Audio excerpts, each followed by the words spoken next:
Live to the UK. News, information, entertainment, and the best music from the past 40 years. This is Play 2 UK. Tommy Boyd. Call 01243 55 60 60. Email studio@playradiouk.com. Skype play.radio.uk. Now, live from the south coast of England, the Tommy Boyd Show, only on Play 2 UK. Good day, Tommy here. Matt is here. Hi, Matt. Hello. And Fiona is here as well. Hello. Aaron's around. Hey, Aaron. Hello! Baby! Oh. Last night we talked a bit about fur, and we got a girl on from the Coalition to Abolish the Fur Trade, and we had a bit of a set-to with her, because she couldn't understand that her thing about saving pretty furry animals wasn't entirely consistent, because if you're worried about animals, then why shouldn't you also be worried about insects as well? Just because they're small doesn't mean that they don't matter. And she was driving down to London, wasn't she, for this protest that they're doing on Saturday. They're going to walk around Knightsbridge with placards chanting, and she's going to kill 30 or 40 flies on her windshield doing that. And it kind of made her stop and think, didn't it? And she struggled a little bit, the poor girl.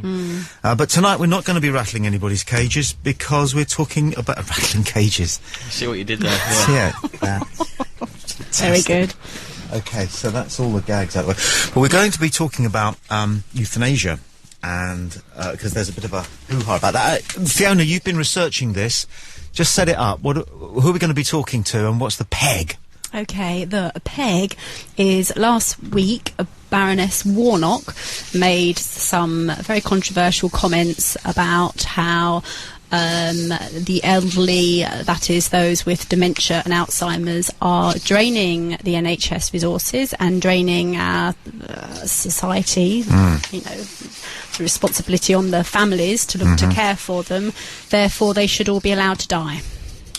So at 8:30 we're going to talk to Andrew Schuber, who is spokesperson for the Alzheimer's Research Trust. There's every likelihood that he will say that that's insensitive. Absolutely. We'll see. Then at 9 o'clock we're going to talk to Lisa Cook, who is a spokesperson for an organisation called Dignity in Dying. Yes, they are pro-euthanasia. Yeah, and the various options that people can have to slip peacefully away. If That brings me back to my Sunset on Ayers Rock. Yeah, just remind us again about your thought about how you'd like to die. Wouldn't it be great if you could choose how and when you died, so that, you know, if you were told, for instance, that you only had 2 months left to live, and within a month you were going to become infirm and quite disabled, so you would take your family on a 2-week holiday around Australia, where you would end up at Ayers Rock, where you would be given a very peaceful but lethal injection in the sunlight on Ayers Rock with your family in Australia. And wouldn't that be a lovely way to die? What's chilling is that for a young man, you've given this a lot of thought. On and off. On and off, which is fair enough. Who are the people who leave the body on the top of the rock for the vultures? Wouldn't you take the body down? No, there is an Indian sect, I believe it's a subcontinent people.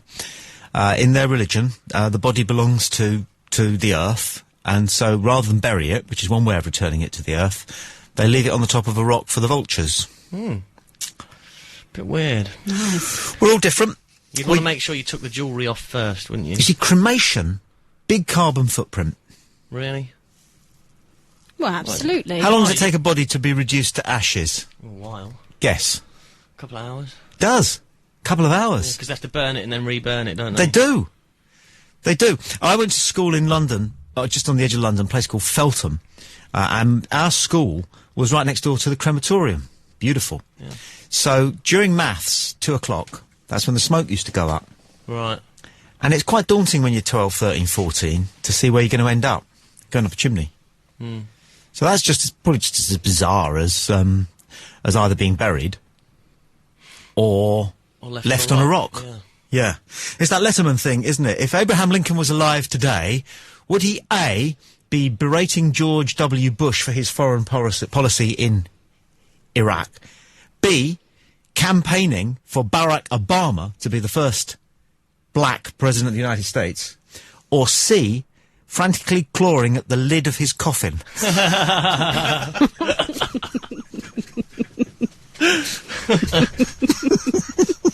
I'll have a C, Bob. So So, there's that. Also, we're going to be ringing China and Moscow. But there are other issues going on in the world today. Did anybody see anything of Gordon Brown's speech? Do we want to talk about that? And give it our own unique spin? Can do. I heard it wasn't a bad one. It wasn't a bad one. I saw bits of it. Sarah introduced him, his wife. Right. So that's being discussed. And the little picky fellow, BBC TV Political News, what's his name with the glasses? Baldy fellow with the glasses. Nick. Yes. Somebody. Him. He said that when they got up to applaud Gordon Brown, it turned out, he said, that they didn't need what they do is they place people to stand up. They place people whose job is to stand up on cue, because that gets everybody else standing up. And he said they didn't need them. But the only reason he mentioned it was to have a pop, really. Do you know what I mean? Do you think they even had people that were willing to do that for them? Like, I don't want to stand up, I don't agree with anything Gordon Brown says or whatever, you know. Are they actually people within a party or just volunteers that are paid? I mean, yeah, Gordon Brown's got a huge lobby within the Labour Party because it was them who eventually managed to persuade Tony Blair to go quietly. Yeah, I suppose, yeah. Well, I mean, he must be really upset because he's won all those general elections and then in the end he has to go, oh, well, here are the keys, Gordon. He must be totally pissed off. Probably quietly quite pleased that Gordon hasn't had it all his own way. He's got a great job now, though, Tony Blair, hasn't he, doing all those things for the, Yeah, but he'd rather be running the country, wouldn't he? Did you remember, I thought it was quite poignant. He said, when he stopped being Prime Minister, the first thing he noticed was that his car had to stop at traffic lights. his car hadn't stopped at the traffic lights for 11 years. They just go through. That's great, isn't it? Isn't it? No, I would just stop at traffic lights. Yeah, I'm sure there were other perks, but that's one. So I want to talk to some sports bars in Beijing and Moscow, because we were talking last night to the guy from Sheffield United. They bought Fenerbahce. Ferencváros, thank you, the Hungarian outfit.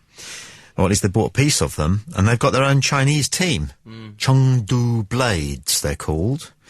And so it's quite interesting, I think, to see how English football is taking over the world. So in a minute I'll try one of these sports bars. Moscow's probably the best. It's about midnight in Moscow now. But yourself at your PC or your laptop, good day to you, wherever you are. A reminder that your contributions are cherished in whatever form they come. We have those topics that we've decided are worthy of your wisdom this evening. You can Skype us. If you can get Skype up on your PC, it's easily the best way of getting in touch with us. It's free, and the quality, generally speaking, is better than a telephone line, and sometimes we're able to see you, which is great. Are we Skypeable already? Yes, yeah. Leslie Ian Jones has actually Skyped in. All right, we'll go straight to Leslie, and then I'll just reprise, because you might just be new to this, listening, the ways in which you can get in touch and contribute. But let's say hi to Leslie. Hello, Leslie. Hello, Tommy. If anybody can use Skype, I can. No, you mean if you can use Skype, anybody can. Exactly. Clearly, you've really underscored your incompetence there in that first sentence. Well, I'm cherished. You are cherished, my friend. You're totally cherished that you can take those punches and just come back for more. Well done. I just don't care. Oh, good. I mean, put it this way, Tommy, the last time I actually spoke to you, Kevin Keegan was walking then, and there he's walking still. Kevin Keegan walked. Where from this time? England? Yeah, I was listening the night he walked. From England? You remember that show, don't you? Oh, Don't yeah. make a mistake, you said to people, or have you? Yeah. Oh, you got a good memory there. Yeah. It's like talking to an ROT. What? Fiona is looking especially delightful this evening. Thank you. You got the pictures up. Yeah, if you're new to Play Radio, the Talk Strand, we have streamed video, which is not just like a photograph. Do people tune it into the webcam on Radio Lincolnshire to see a photograph refreshed every 15 minutes of some gormless twat sat there pressing the next button? But you wouldn't know they were gormless, would you, until you tuned in? What is the purpose of that? Yeah, but I would, because I'm nosy. Yeah, but once you've done it the once, you're not going to keep retuning in. We have streamed live video. It's as, you know, it's almost television quality, which is what you've... How have you done it, Leslie, so that people can... ntbs.com. No. That's the way I did it. How did you manage to get that? nttbs.com. Click That's right. watch. Yes, stands for Not the Tommy Boyd Show. Yeah, what you do is you just minimise your audio. And actually, what some people were saying to me yesterday, it's quite nice, actually, to sit in the living room, say, with your laptop, and there's nothing on the telly, So you go surfing, but you want a bit of company, or you want something else going on. So you just have us sort of, you know, finger diddling away for a bit. It's quite nice. But if you want to see whatever is going on, there's not usually a lot, except Fiona's easy on the eye, and Matt's a good-looking boy. And well, he's beneath his hero at the moment, isn't he, old Cliff Richard? You're talking about Mike Mendoza's website, aren't you? I am. Oh, God damn that Mendoza. Mike will be here tomorrow night. Yeah. With his own brand of webcasting. So what you do is you did ask a question, Tommy, about who the ones that use vultures. Yeah. For being the Zoroastrians. Freddie Mercury was one, wasn't he? So they say, and I think the way he went, it's pretty certain that he was one. Yes. Yeah, you've got the bird eventually. Yeah. Cheap joke that is. Zoroastrians. Zoroastrians. Now, are there many of them? Well, they live in Persia a lot, so I think there's quite a lot of them, to be honest. Right. Just imagine they're fairly persecuted. What would you feel about taking your grandmother up to the top of a mountain and leaving her for the vultures? Well, as my grandmother's been dead for many years, I don't know if I can find her. I'm only answering honestly. Just don't need to smile at me on the webcam. Would you mind? Oh, you can see. Yeah, but you can see me in delay, can't you? Or are you seeing me in real time? I can see you in delay, which is about the best way of doing it, I should think. Is it? All right. Well, tell me what I've just done then. Hang about. I'm waiting. You're now licking your lips. Now you're doing something. You haven't done anything yet. Wait for it.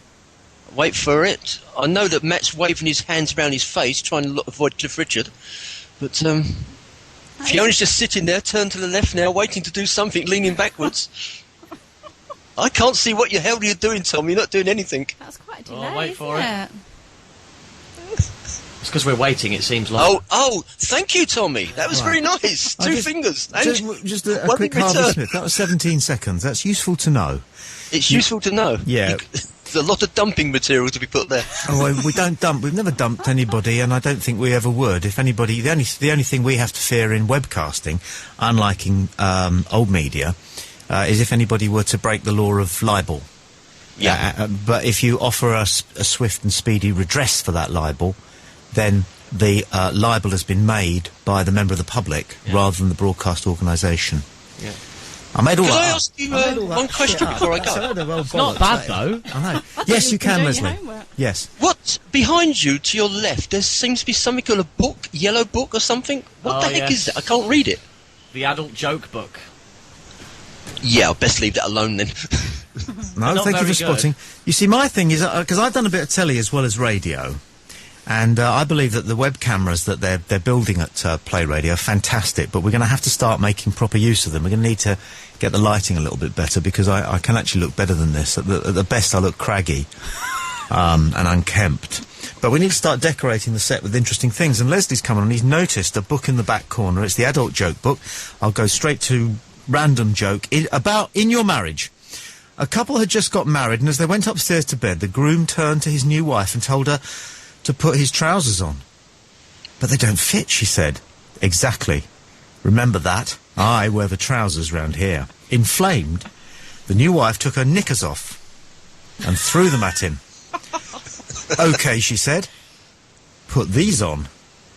He replied, I can't get into those. You're damned right you can't, and you never will if you don't change your outdated attitude. It's not bad, is it? I've heard worse. So thank you for asking, Leslie. Where do you live? Surbiton. Surbiton. Yes, angry of Surbiton. Surbiton. It's so nearly Kingston, isn't it? Well, it's the upmarket. It's so near. No, it's not. It's so nearly Kingston. When I lived in Surbiton Road. Oh, God. I know. It was annoying because I couldn't quite say I lived in Kingston. Yeah, well. And because Surbiton is such a sort of portmanteau of suburbia, you really do feel as though you've reached the parts that Reggie Perrin inhabited, don't you? What do you do, Leslie, anyway? I work on a golf course. Which one? In Coomwood. And what do you do there? Greenkeeper. How many of you are there, greenkeepers? Oh, about 5. And so you're up at the Sparrow's Fart, aren't you? I should be up about 3:20 today. Jeez. Tomorrow. 3:20? What are your greens like at the moment? Oh, very good. Very green. Very lush. As they would be. Yeah, but don't golfers moan about your greens? They always moan. Aren't they miserable buggers, golfers? No, they're wonderful people in case they're listening. Shut up. They're the most miserable people on earth. I've got a mate, well, I mean, my son plays a bit of golf. He was in the British Open, qualifier for the British Open this year. He's a bit good. But he often comes back daunted from a golfing expedition because he gets just sort of taken to pieces by all these miserable beggars. Not Just all of ignore them, obviously, but just ignore them. Yeah. Get on with your life and ignore them. Get on with your life. Well, it's great to talk to you. I'm grateful for your contribution this evening, and you contributed the fact that the Zoroastrians put out their dead for the vultures. Yeah, I think Gordon Brown's on his way to joining them. Okay. Well, you're in the lead this evening. In? In the lead. You're in the lead. I'm giving away a Play Radio. Is anybody behind me? We get to the adult joke book again. I don't think I want to go there. I don't know, but you've been an excellent contributor this evening. And makes a change. At the moment, you're in line for the mug. Oh, thank you. So I'll announce the winner on next Monday. Okay. Okay. Good. Oh, how do you listen to this thing? Are you on a laptop or a PC or what? PC, yeah. Put it this way, if I can connect to you, any idiot can connect to you because I'm the idiot. Good. You're convinced of that, aren't you? I'm convinced of it. I've got an award. You might have a mug to stand next to your idiot's award. I've won a Winnie the Pooh mug before now. I'm not proud. How did you win that? I was in the talent contest. I came third when I was about 11. What did you do? Paddy McGinty's goat. And no, I can't remember the words. Of course you can.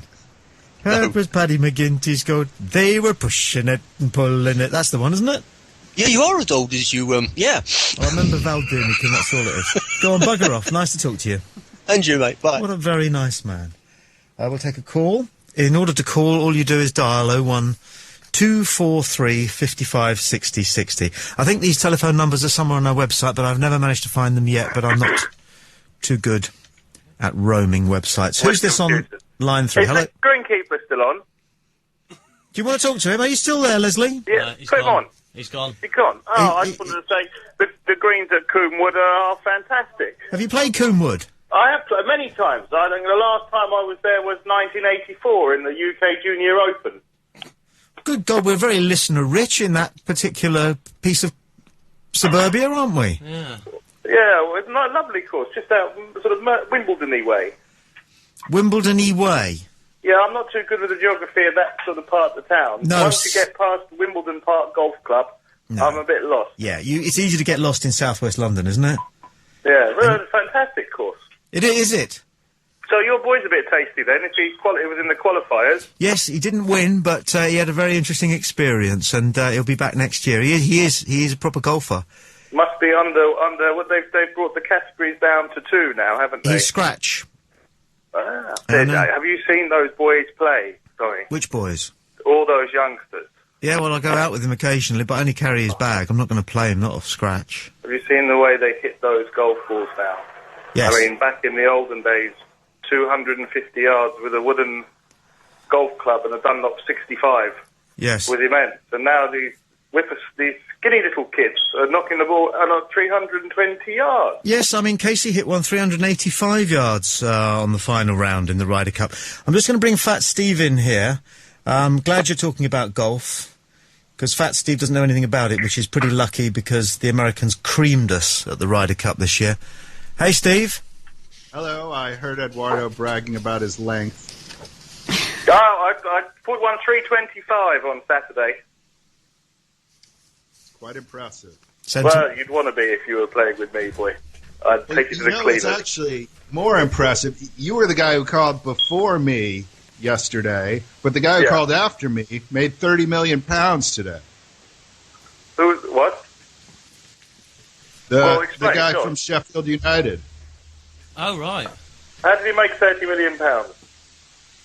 He was awarded it over the whole West Ham not being relegated. Oh, yeah. Tevez affair. How do you know about this sort of stuff in America? How do you know about championship football teams that no one really cares about anymore? Places like Sheffield. Dinosaurs of a bygone age. There was an article in The Guardian today. Why are you reading The Guardian? That's the worst English paper you could read. You might as well read The Star. What? How can you associate The Guardian with The Star? The Guardian is to the Labour movement, or the Star is, sorry, to the Sun is to the Conservative movement. There you go. It's a propagandist rag of left-wing, sandal-wearing, lentil-eating, knitted jumper, dodgy curly hair, NHS glasses, let's save the planet. Now they've upgraded themselves to black shirts and black suits. But, you know, all of that sort of mob. I think it's a good newspaper. I think they have the best media coverage, the best arts coverage. They do. They're more rich in journalists at the Guardian because, of course, they're not a profit-making organisation. They're a trust, so they just pump the newsroom full of actual journalists instead of. Steve, sorry, Tommy, cut across. I just had a thought. Steve, you in Atlanta? Yes.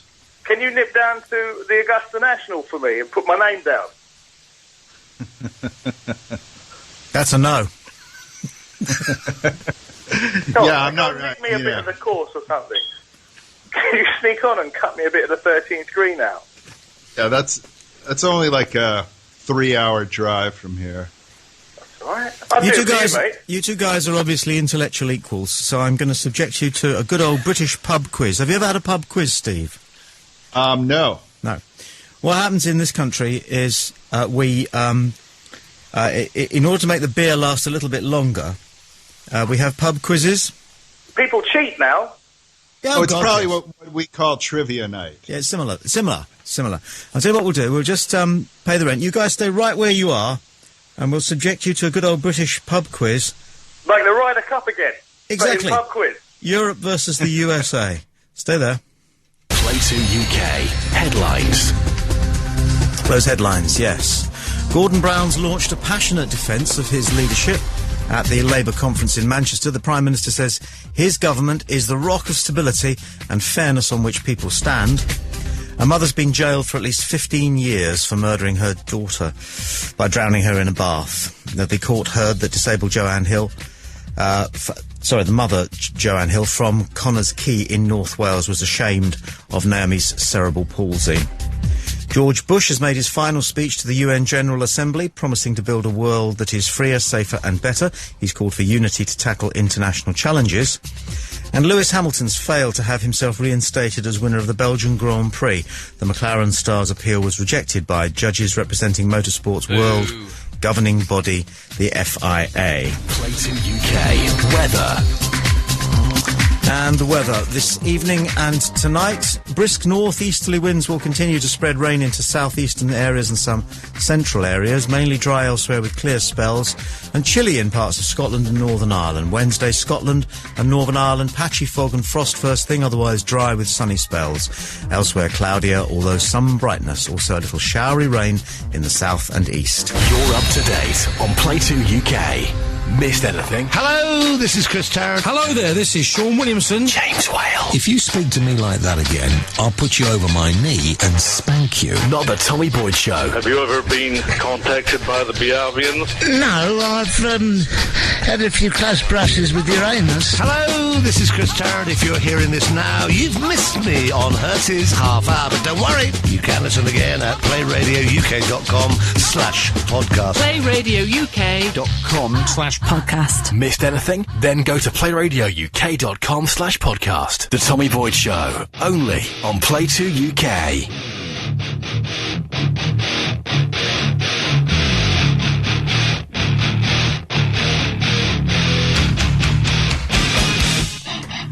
Okay, so it's Europe versus the United States of America in a kind of pub quiz thing. Yeah. I think, who's at home here? Boo USA! Boo USA! Boo USA! He's great, isn't he, Boo Weekly? No, he's a travesty. Steve? His name sounds like an adverb. Is that his real name, Boo? Probably, from where he is. Is that an homage to One Flew Over the Boo? Cuckoo's Nest? No, Kill a Mockingbird. Kill a Mockingbird, of course, yes. Right, okay. But I don't know. Call heads or tails, Steve? Heads. Tails it is. So, Europe, do you want to go first or second? I want to go second. Okay. Steve, which category do you want? I'll read out a few for you, okay? You can have potluck, sport in the 50s, TV in the 50s, bearing in mind that will probably be a bit English. You can have potluck, You can have TV soaps. You can have geography or potluck. TV shows. You're going for TV shows. That Sure. could very well be quite a punt. Do you want the 50s, 60s, 70s? What? Hit me with what you got. Okay. We'll go TV shows in the 70s, all right? So, good luck, and good luck. Your time starts now. Which Irish comedian held a cigarette, sat on a bar stool, and chatted to the audience? Oh, easy. Go on. It's not for you, you plonker. Steve. You won't know. You're not going to get. No, I don't know. No. It's question 2. What was the profession of the angels? They were detectives. Well, in the English version, they were nurses. Oh. This is ridiculous, Steve. You don't stand a chance. Which poetess Pamela won Opportunity Knocks in 1975? Heirs. Jeez, that's impressive. Okay. I was about to say, you know, you can... We'd let you... What would we give the Americans back that they took illegally? What could we give them back? Our culture and our language. Shut up. Yeah. What made up the bouquet in the series with Susan Penn-Hallecan? Oh, I don't know this one. I don't know that one either. Barbed wire. Oh, look at this. Whose angels were undercover detectives? Charlie's. Yeah. The Duchess of which street was part of a 1970s drama series? Duke Street. Yeah. I didn't know that. Did you know that, Eduardo? Nope. Steve's a bit scary. He's a bit scary, isn't he, Steve? Yeah. He knows more about our He knows more about our news and more about our TV in the 70s. I think Fat Steve was that bloke who used to do the British Airways commercials and say you dunk milk in a delicious cow's juice in a delicious Oriental infusion. Of her, yes. Who was that? I don't know, some American. I think it was Yeah. Fat Steve. I think it was one of those Americans who uses initials for their instead of a first name. Like J.P. P.J. Morgan. O'Rourke. It was P.J. O'Rourke. Anyway. Sounds a bit Irish to me. Okay, I'm going to give you 11, Steve. Okay, is that fair? That's lovely. He got 3 right. Yeah, but I'm giving him 11. All right. Is there some funky scoring system then? Yeah. All right. Okay, your questions then. What do you want questions on? Sport. You want questions on sport? Sport in the 80s, how's that? Yes, actually, that's my era. Okay. Now, you have to remember that this book is rather unusually laid out in that the questions are not the same as the ones that are on the same page for answers. So Right. I'm going to get you... I'm going to require you to give the answers that the book gives on the same page as the questions. Okay? So, question 1. Which Gary was England's top soccer marksman in the 1980s? It was Martina Navratilova. No. The answer on this page is Linda. Fine. Who fought back from cancer to win the Grand National? That was Gary Lineker. No. That was Rod Stewart. Excellent. Damn, I was so close. You see what you're doing here? You've got the answers to the set of questions on Jet Set. So which English batsman became the highest run getter in Test history?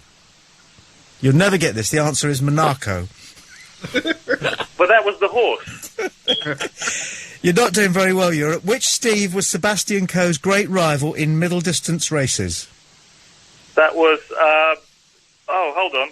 1 second. It's coming to me. That was, oh, shit. Fatima Whitbread. No, which Steve was Sebastian Coe's great rival in middle distance races? The answer, the Armada. Excellent. Away the lads. Last one here for a perfect 20. Which club were English soccer champions 6 times in the 1980s? Oh, that one's so easy. Sevi Ballesteros. Britt Ekland was the answer we were looking for. I was close. Well, that was a load of old Horlicks, wasn't it, boys? Well, what's the result? The If result it's a tie, we retain the cup. No, the result is America win, because they're going to get out of Iraq and claim it was a win, so they're going to claim this was a friggin' win, aren't Fair they? point. Yeah. Think we're going to get out of Iraq? Yeah. Yeah. I'll be off then. You'll be off. Ta-da. Nice See you talking to you. I don't know, do you think you're going to get out of it? I say you, Steve. Do you think the Americans going to get out of Iraq? I have no idea. I wasn't for going in there in the first place. No. But I mean, I heard decent arguments for it on both sides, but... I'm for it. I know there was a lot of life lost, and some of it was pretty shitty, but the world does need some kind of international police force, and until we're able to get together and work out how that's best done, because the League of Nations and the United Nations obviously have never been up to the job, I'm not unhappy that America and the Allies, basically us, have had a go at it.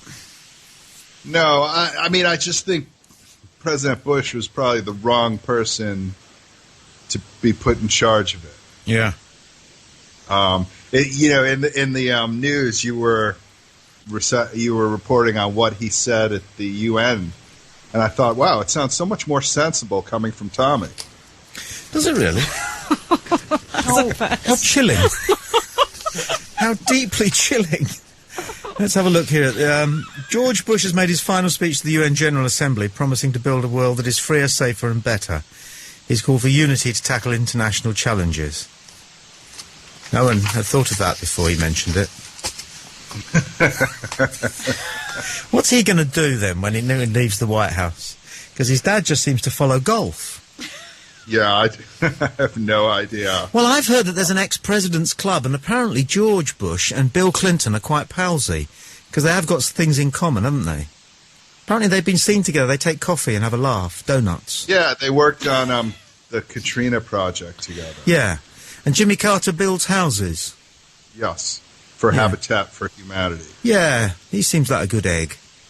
You know what's interesting I found out today is that Sarah Palin, you know how her daughter is pregnant? Yeah.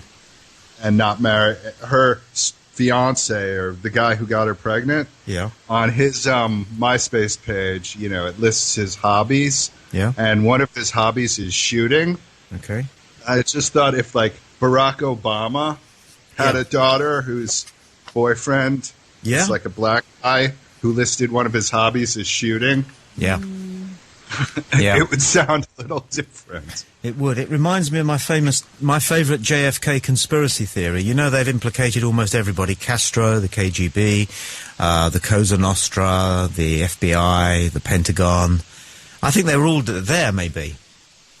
Mm-hmm. Maybe there were about 100 guys. Maybe it was like a conference. Maybe there was this huge hotel in Dallas and they were all checking in at the same time, like you sometimes get when it's dentists. Maybe there was like a pool on who would take them out first. Yeah, and they kind of go, hey, Chuck, haven't seen you since Bay of Pigs. What are you here for?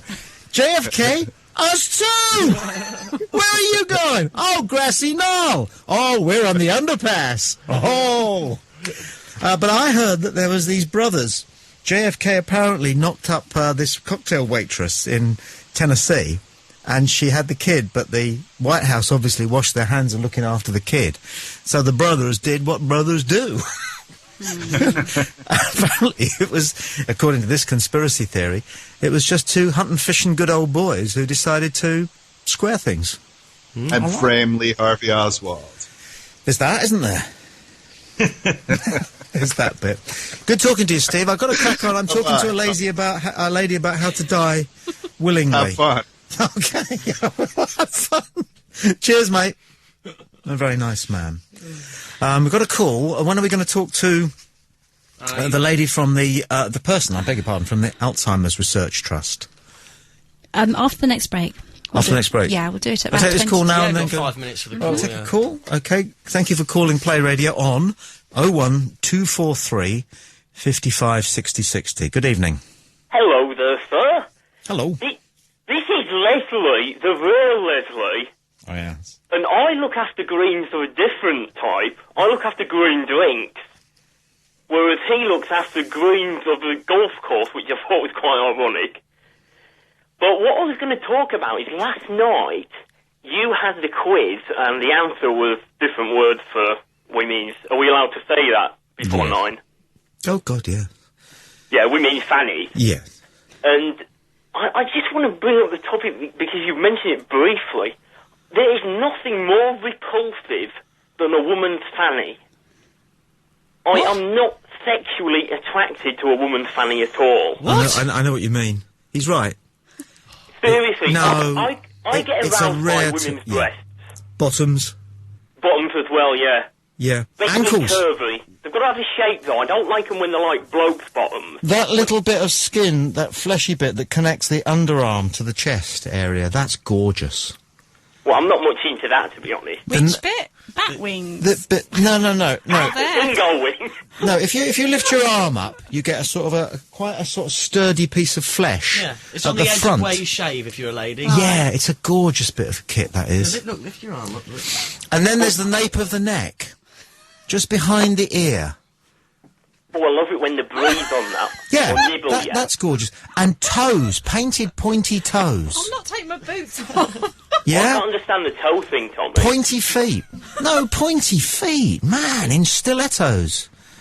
Or just pointing up at the ceiling. Whatever. You get attracted Pointy by toes. the legs. I'm just saying. There are so many nicer bits than the bit you're talking about. The beaver. But don't you prefer seeing them in panties or jeans, though? Yeah. I do. I do.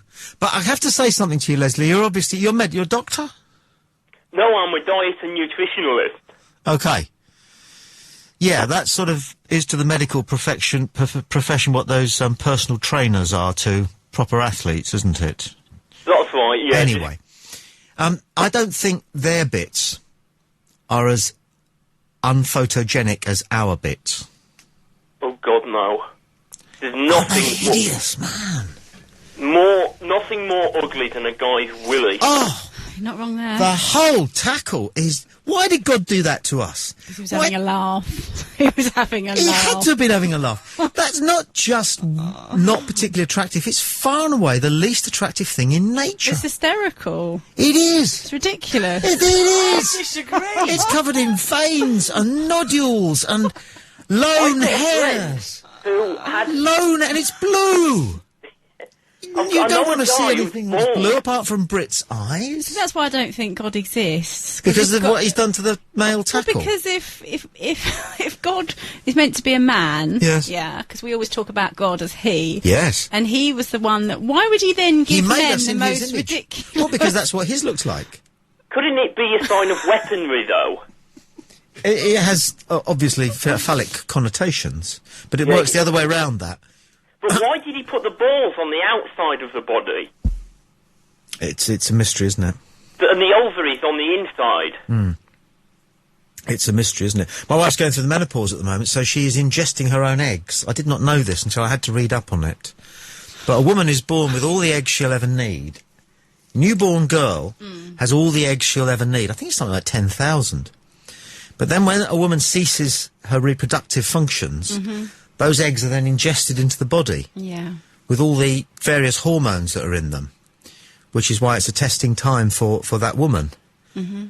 But, isn't nature wonderful? Not really. Well, we all start out as female. What, and end up as male? Yeah, the embryo, the fetus is before around 6 weeks is female blueprint, and around 6-7 weeks, it then either becomes a male or stays a female. What determines which way it goes? Hormones. In the baby, or hormones? Yeah, of course. Yeah, but hormones in the dividing cells that are... Yes. Oh, okay. Yeah, I mean, as Matt says, it's obviously they have to have a certain amount of chromosomes, but it's the hormones that then send the rush of, whatever hormones to... That makes it turn into a... Yeah, I'm not making sense. Yeah. Thread or a... Oh, I get it. Yeah, it's called a zygote, isn't it? Sexless. A sexless person is a zygote. Zygote. A zygote. That's what they call a fetus when it's at the stage before it's got sex. There's a lot of people at Channel 4 like that. No, there are. They'll show you Beverly Hillbillies eating them. They do. I'll have to let you go, Leslie, because we have an agenda, but I'm enormously grateful for your call and your contribution. You find yourself logged on to Play Radio. A cup of tea. From your point of view, it's the perfect start to a dad's day.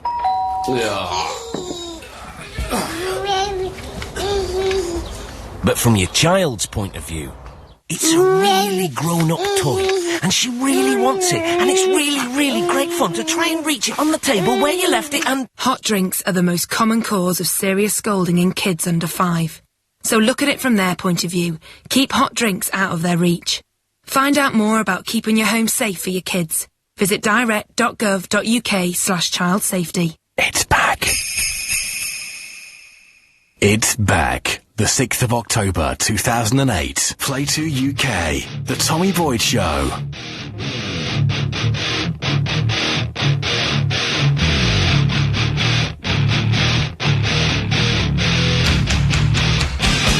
Baroness Warnock made the news over the weekend by what was paraphrased by the press, and I wonder whether this is exactly what the Baroness was saying, as that dementia sufferers may have a duty to die. Elderly people suffering from dementia should consider ending their lives because they are a burden on the National Health Service and their families, according to the influential medical ethics expert Baroness Warnock. The veteran government advisor said pensioners in mental decline are wasting people's lives, in quote marks there, because of the care they require, and should be allowed to opt for euthanasia even if they're not in pain. She insisted there was nothing wrong, again in quotes there, with people being helped to die for the sake of their loved ones or society. The 84-year-old, this is Baroness Warnock again, added that she hoped people will soon be, quote, licensed to put others down. Strong language, if language of the street, or, I don't know, maybe even language of the pub there. So this is Baroness Warnock, and the headline, it was in the Telegraph, for example, dementia sufferers may have a duty to die. Andrew Smith has, Schuber, I beg your pardon, Andrew, has given us 5 minutes of his time this evening on this one. Andrew is a spokesperson for the Alzheimer's Research Trust. Andrew, hello.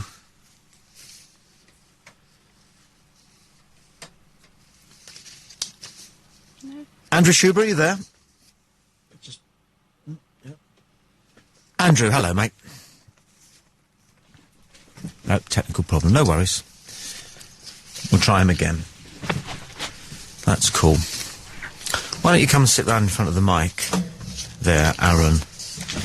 Dementia's been around for a long time, hasn't it? But it's sort of only now we're reading a lot about it in the papers. I guess it's because people are living longer. When we all used to pop our clogs at 48, which I think was the life expectancy 100 years ago, you didn't really have a chance to decline mentally. I heard a rumour that things like dementia could be brought on by lead. Or licking aluminium pans. That's another one, yes. How does that work? Well, it's possible, isn't it, that outside influences can accelerate some kind of a condition, but there are a lot of dementias which we're finding out, aren't we, a bit chillingly, that so much of our future is signed, sealed and delivered from the day we're born because of our genetic makeup. And that genetic makeup is very often encoded from birth as a result of, well, you know, the usual cocktail of what our parents and our grandparents deliver. Let's see whether we've got our friend Andrew on the line. Is Andrew Schuber there? Yes, hello. Hello Hi, there. Tommy. Thanks for 10 minutes of your time this evening. I'm sure you're busy. It's 9:15 in the UK. Spokesperson for the Alzheimer's Research Trust. Did you pick up your paper on Sunday, was it, and read what Baroness Warnock had to say, that dementia sufferers may have a duty to die?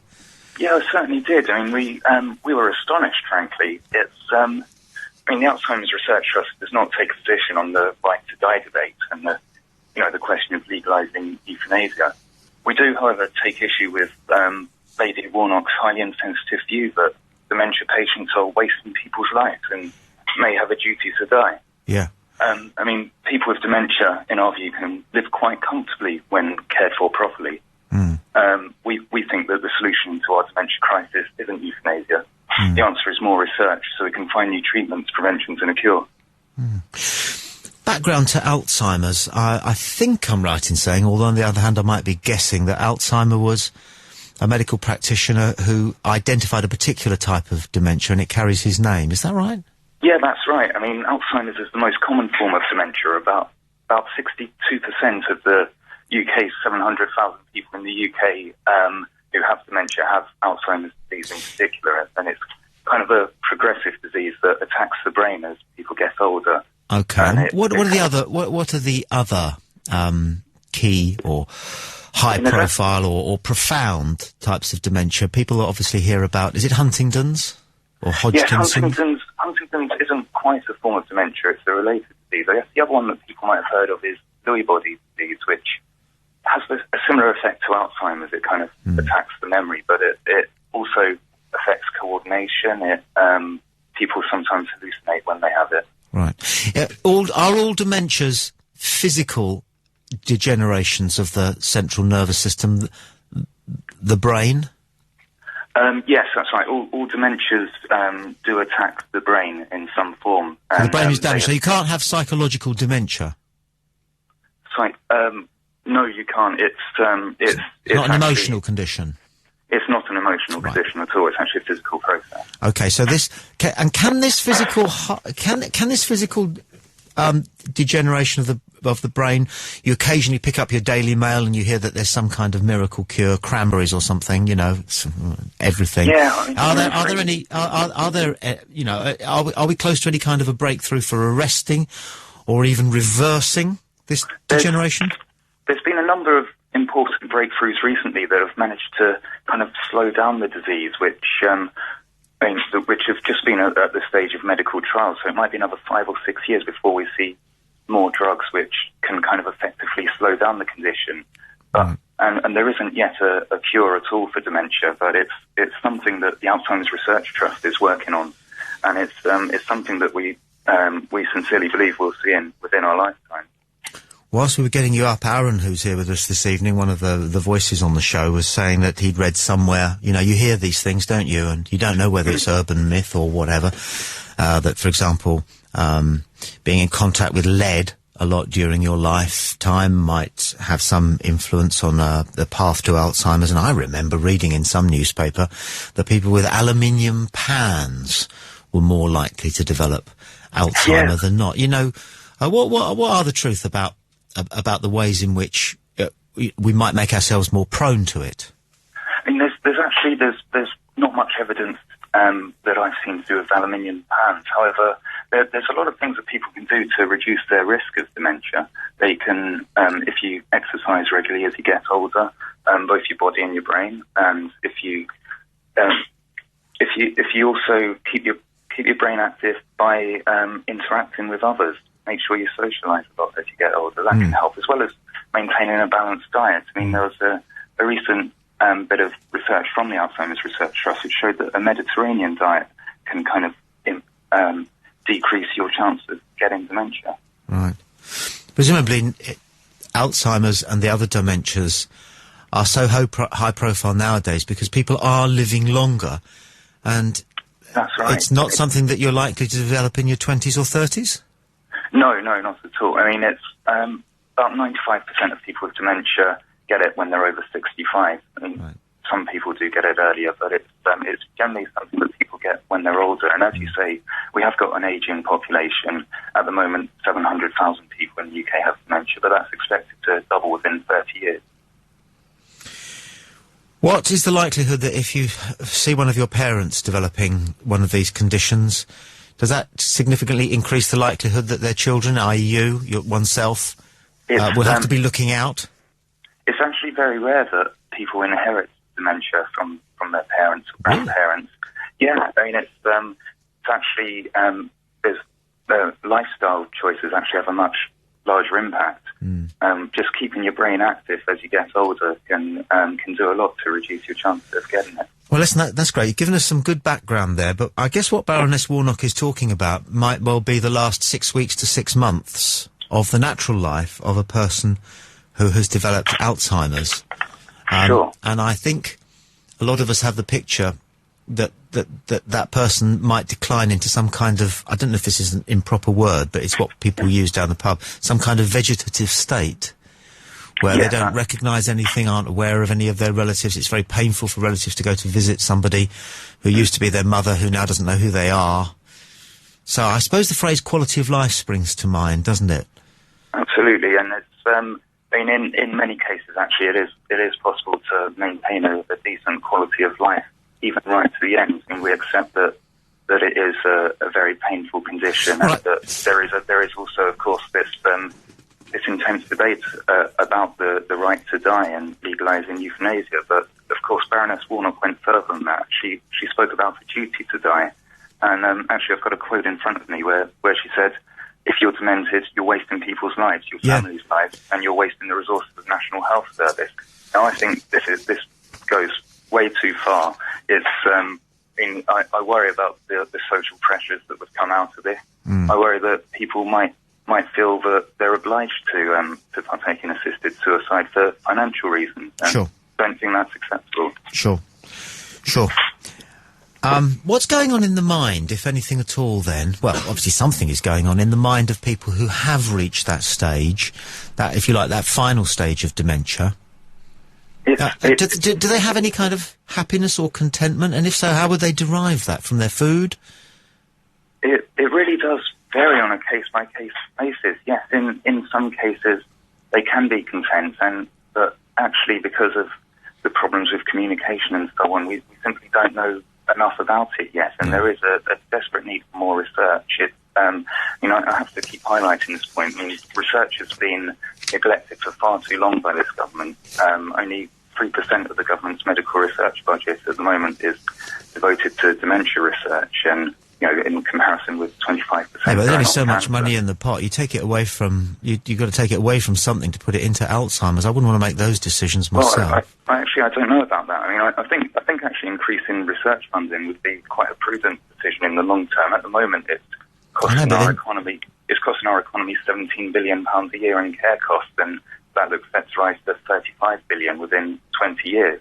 And I mean, if we can simply slow down dementia, we can improve people's quality of life immensely, and we'll reduce the financial burden on society and on the NHS in particular. Yeah, it's a neat argument, but you know what it's like in government. If we're gonna give more to Alzheimer's, we've got to take it away from somewhere else, and there'll be there'll be blood on the walls with that debate, won't there?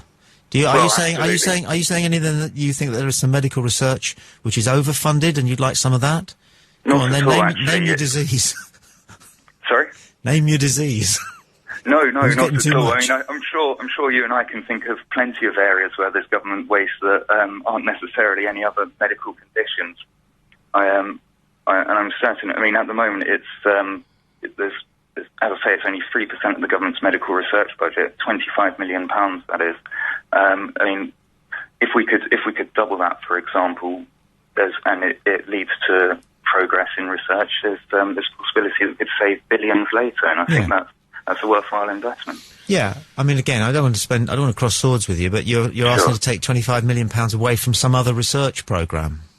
Which one? Well, no, I don't think that's it's necessarily going to come away from some other research programme. I think it's actually up to us as a society to decide that we want to invest more in medical research overall.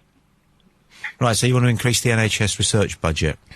Absolutely, yeah. And again, you know what it's like in government. That doesn't matter. It means fewer tanks on the streets or smaller schools.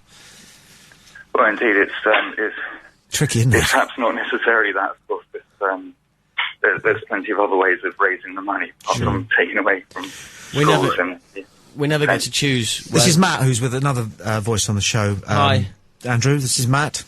Hi there, Matt. Hey, it annoys me that we never get to choose where our tax-paying money goes, and I don't know if we'd had a vote for the Olympics.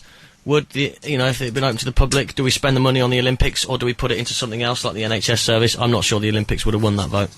Sure, it's a tough question. There's plenty of other areas like ID cards, for example, that are costing billions of pounds. This is Fiona who wants to ask you a question as well. Well, I was just going to say, just to make a point, how many millions did we plough into the Large Hadron Collider? Well, that was the whole world putting a bit into that, wasn't it? Well, but we still put millions into it. We certainly did, but we might even get a medical benefit from that research. Yeah. So the Olympics, we're just training up a nation of failures to embarrass the UK in 4 years' time. Let's not bring the Olympics into it, because I find myself wanting to ask whether it would be appropriate for people with mental and neurological conditions to have their own Paralympics, and I just find myself there in the conversation. So let's move on from the Olympics, because of course, although do people with such conditions take part in any kind of sports? They do actually. We've in fact, I've just been speaking to a lady who has dementia in Nottingham, and she's actually recently run a marathon to raise money for the Alzheimer's Research Trust. And So are people with Alzheimer's allowed in the Paralympics? I couldn't answer that, I'm afraid. I don't know, but it's interesting. Why not? Why Yeah, not? I indeed. mean, you know, here we have Baroness Warnock saying that dementia sufferers may have a duty to die. They're not getting the right kind of profile in the media, are they?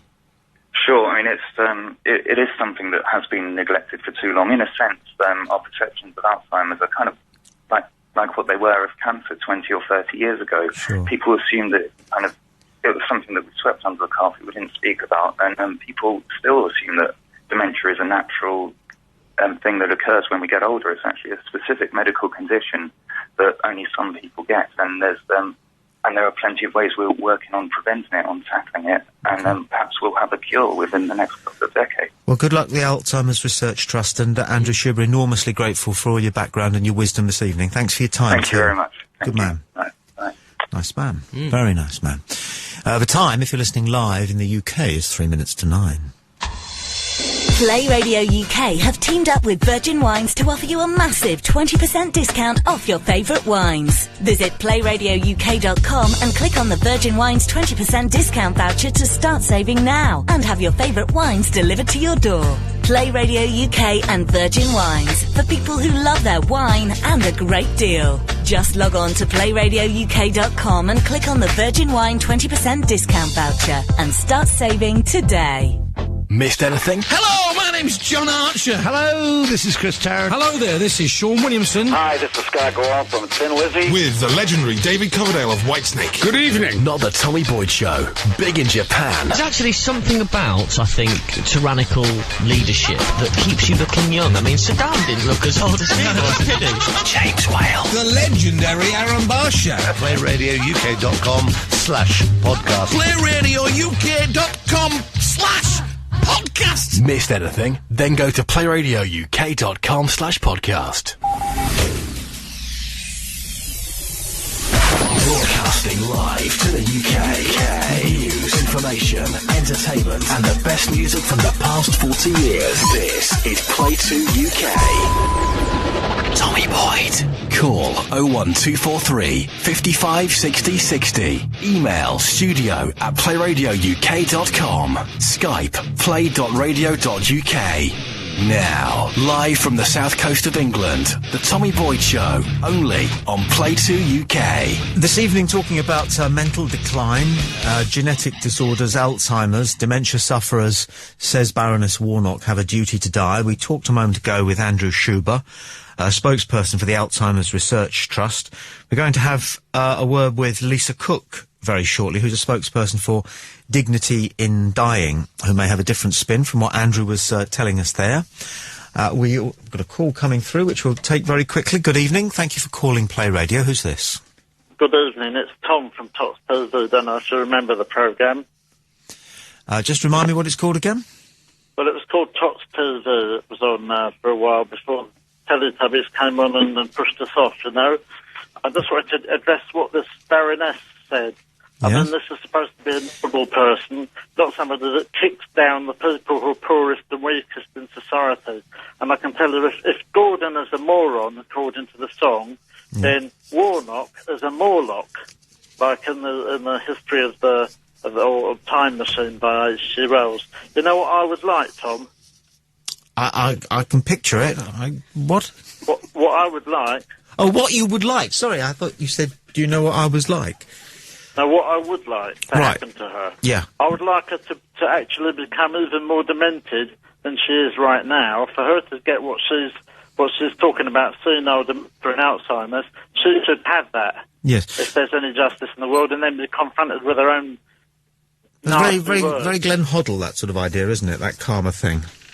Yes, and I think if there's any justice, that's what's going to happen to her. She shouldn't have said what she said. Okay. She's got time now to say sorry, but if she doesn't, then I hope that will happen to her. I'm immensely grateful for your viewpoint on that one. Just remind me of your credential again. You were before the Teletubbies. Yes, we were a ragdoll production before the Teletubbies came on and pushed us all off. They had their little green sort of spaceship-shaped house, and we were in a little topsy house in the forest, and it was a secret, and we had the magic bag, and there was me, Tom, and there was... Are you still on? Can we catch you? You sometimes see these things being repeated early on a Sunday morning. I don't know what...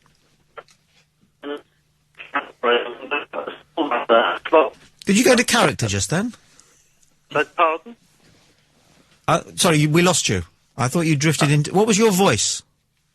My voice? Yes. My voice is this kind of very... Well, it's sort of like slightly Essex, kind of palatal speech like this, where the back of the tongue goes up quite near the back of the palate, the soft palate, like as you can hear now. Quite high. I had to say things like, oh. I had to talk a little bit slowly and go, oh, donkey, isn't it nice? And I used to have to say we are at the end of everything. Or we're very sad we are, and sort of like say like everything again, over and over again like that, until he had to speak everything in French. Like a poor man's Rosie and Jim, Tots TV, wasn't it? It was a very poor man's Rosie and Jim. Yes. Thank you very much indeed for your call, and your views are noted. Harsh, but it's what you think, and that's what we always want to find out. What do people really think? Let's flip now and say good evening to Lisa Cook, who's been generous enough to give us 5 minutes of her time this evening. Lisa, good evening. Good evening, Tommy. Lisa, you're the spokesperson for Dignity in Dying. We were talking just before your good self with Andrew Schubert from the Alzheimer's Research Trust. I'm not expecting you to find yourself locking horns with somebody whose position very much was that euthanasia should not be an option for people who have developed Alzheimer's. But we could come back to it later on in the conversation. But why don't you just start by acquainting all our listeners with exactly what Dignity in Dying, I presume it does what it says on the tin, what you're all about? All right, well, what we're trying to do is get some legislation in place to replace the ridiculous law that stands at the moment, the assisted suicide law, that means if anybody assists anybody with suicide, then they potentially face up to 14 years in prison. Now, we want to replace that with a system that has a number of safeguards built into it, so that somebody who is over 18 has mental capacity and has a terminal illness can choose the right to have medical assistance to die. Further safeguards are built in to the draft bill that Lord Joffe has been pursuing through the House of Lords than already exists in current working legislation in places where it is a common practice, like Oregon and the Netherlands. You've got a particular reason for your involvement in this campaign, haven't you? Do you mind just revealing that to people who don't know? No, it's fine. I was everybody has their own, motivation for joining the campaign team, but mine is that I come from a family that has the gene that causes Huntington's disease, and that's a degenerative illness. It starts, takes you from being a normal, perfectly, healthy person to needing 24-hour nursing care, slurred speech, loss of balance, unable to feed yourself, doubly incontinent, the loss of muscle control causes most HD sufferers to choke on their own saliva, and that's how other members of my family have died. Now, it's a 10 to 15-year process. It's a very, very slow, relentless decline. How are you at the moment?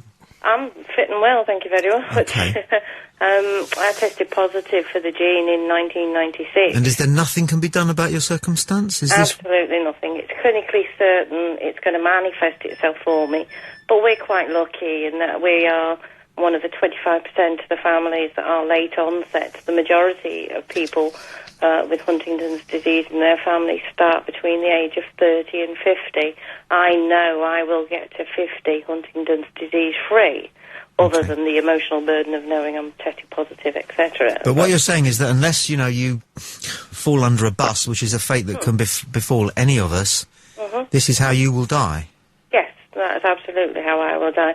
We have a great hospice system in this country, but there are certain symptoms at the end of life that they cannot alleviate, and choking is one of them, and it is one of the most distressing things to hear a relative go through, which I have heard, weeks and weeks of choking and being suctioned out and then eventually choking completely to death. So, that's not a death I want to go through. No. I'd rather, have an overdose given by a professional who knows what they're doing. And that's what you'd like to happen to you?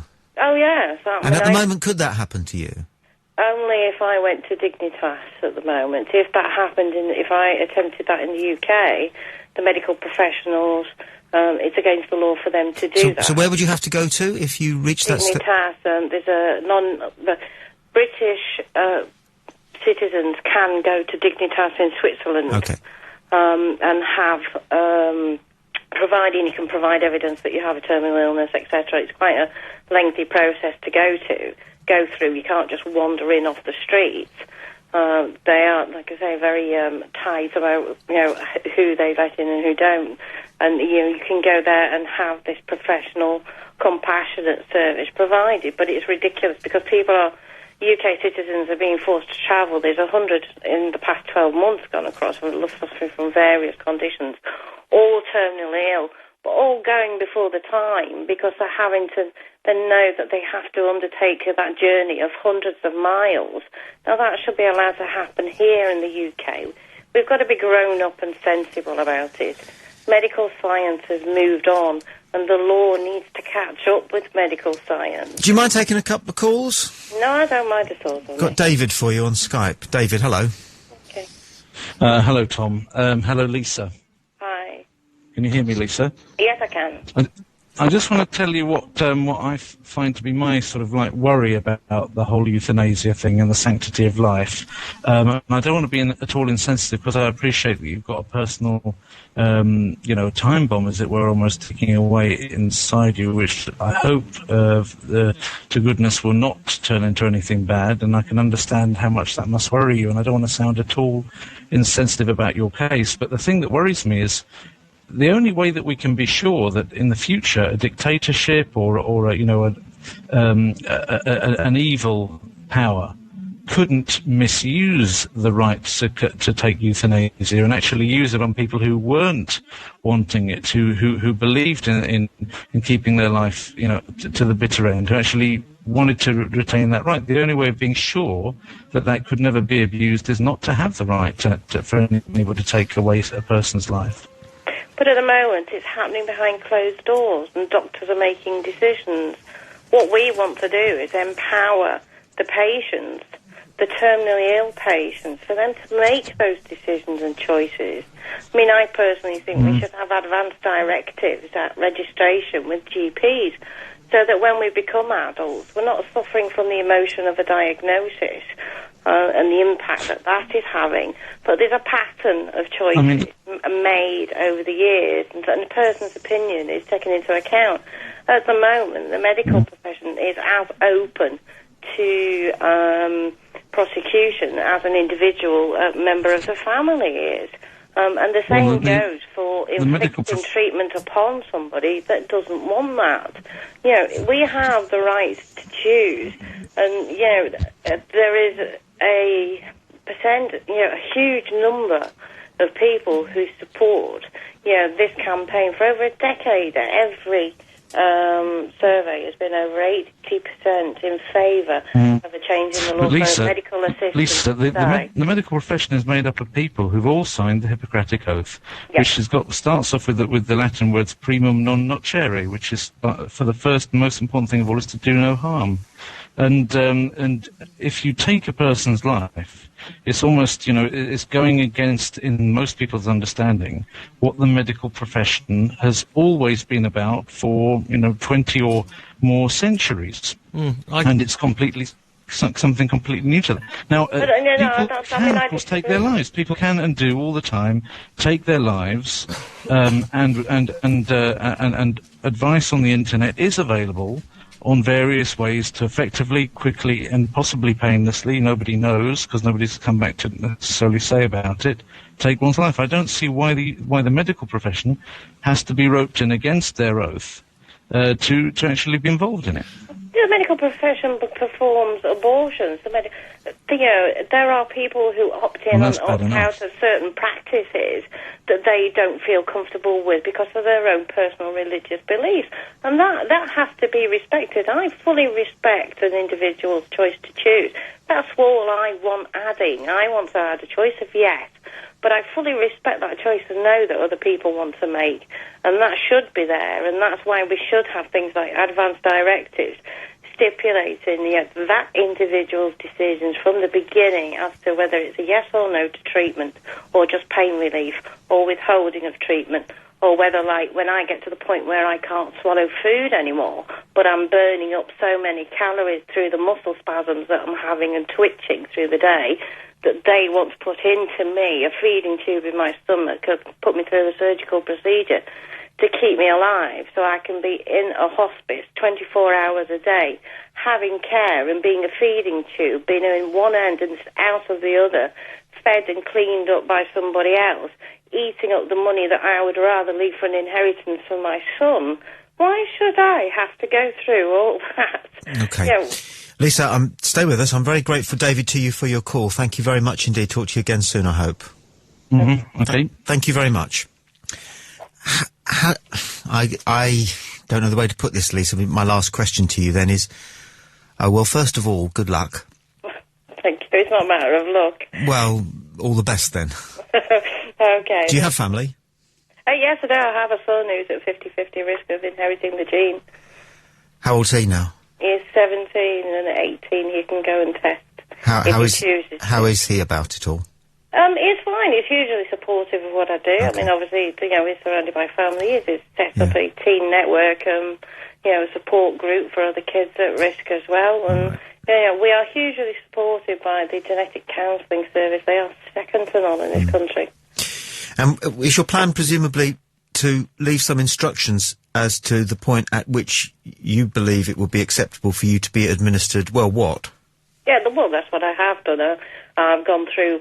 with Huntington's disease, there's a list of, say, like 30 symptoms, and there are certain things what are they that, like, to me, are far more undignified. So do you actually have this list? So you'll be asking somebody caring for you to tick off, all 30 on your list, and then say, right, then it's time for the whatever it is that's going to be administered? No, I already have an advanced directive in place, what's called a living will, but has been, now changed to advanced directives. And it says that I don't want a peg fitting. I don't want... I'm sorry, you don't want a peg fitting. That's a medically, a surgically implanted feeding tube. That's not something, not a procedure. So you're prepared to die of malnutrition, effectively? Yes. Okay. I would rather go through that than go on and spend another 5 years being a feeding tube. Like I say, so you're asking those caring for you, right? So I'm sorry to be so intrusive about this, but perhaps it lies at the very heart of what you're campaigning for. You're asking somebody who is trained and a professional to make the judgment as to the point. No.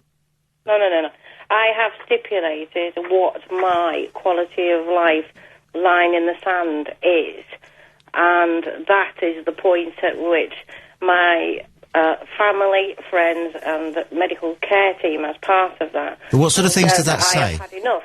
But if I don't have the comfort of knowing that there's medical assistance to help me to die, then I have to preempt my illness and do that at a time when, one, I'm still physically capable of being able to swallow something. Secondly, being able to go to the end of the road and pick up whatever. So this legislation isn't in place when you reach this terrible circumstance, then just prior to losing the faculty to making this decision to overdose. Say that's the option I choose. Okay. But that's assuming, that works. Yeah. I have, experience of other people who have gone out and bought street heroin because they wanted to overdose, got it home and swallowed it. They've not known what to actually do with the drug in order for it to have the biggest impact, in order to, to bring about the results that they want. People end up in a worse situation through attempted suicide sometimes because of their lack of knowledge. Sure. That medical expertise has to be there. At a time when I need my doctor most, he can't help me at the moment. Do you believe in God? Sorry? Do you believe in God? No, I don't, but that doesn't mean that I don't respect anybody else. No, I'm just inquiring how you get the strength to deal with something like this if you don't believe in God. Well, I'm a humanist. Well, that's little box. But, I'm not trying to convert you or anything. I just feel that there are times when some people really deserve to believe, the whole Bible story, really, and that heaven awaits. We're all enormously impressed by you and grateful for your time this evening. And like I said, all the best. Oh, thank you, Tommy. You take care. And you. Bye-bye. Bye-bye. So there you are, Matt, who we were talking about this earlier, and you said you would consider using heroin as your way out if it got to that. At the top of Ayers Rock, wasn't it? Just need to know how to use it. But having listened to... medically rather than recreationally. Having listened to Lisa, the thought of knowing how and when you're going to die is suddenly not such an attractive thought anymore. Well, my theory is that you always want another tomorrow. But she knows how she's going to die. She knows it's not going to be nice. It's not the idea of not being alive in 100 years' time that frightens us. This is the thing that frightens us about death. It's not being here tomorrow, the day after and the day after, because those days matter so much to us. We might miss something. Yes. There'll be something going on and we won't be there. It's the reason you can't get the kids to sleep at night, because they think they might miss something on the telly or miss something going on in the living room and they want to be up and awake and... It's the reason I get tetchy at 8:30 at night at home, because I feel there's something going on and I'm not there. I get that. That's what old age is like. Do you know what it is for me at the moment, though? Shoot. The position I'm in at the moment is my goal is being around long enough to see my children grow into adults. That's leaving them being I able to self-support. Yeah, I mean, when I get there, I'll probably be thinking, I just want to be around long enough to see... grandkids. Yeah, but right now I'm thinking, just let me be here long enough to see them grow up. That was a very interesting hour. It's been a very good show. I think we should go home now, because I don't think we can get any better than this, really. So we'll have to do that. That's our job, isn't it? Yeah. Job. What we should do, though, is this. Play 2 UK. Headlines. Gordon Brown's launched a passionate defence of his leadership at the Labour conference in Manchester. The Prime Minister says his government is the rock of stability and fairness upon which people stand. A mother's been jailed for at least 15 years for murdering her disabled daughter by drowning her in a bath. The court heard Joanne Hill from Connors Quay in North Wales was ashamed of Naomi's cerebral palsy. George Bush has made his final speech to the UN General Assembly, promising to build a world that is freer, safer and better. He's called for unity to tackle international challenges.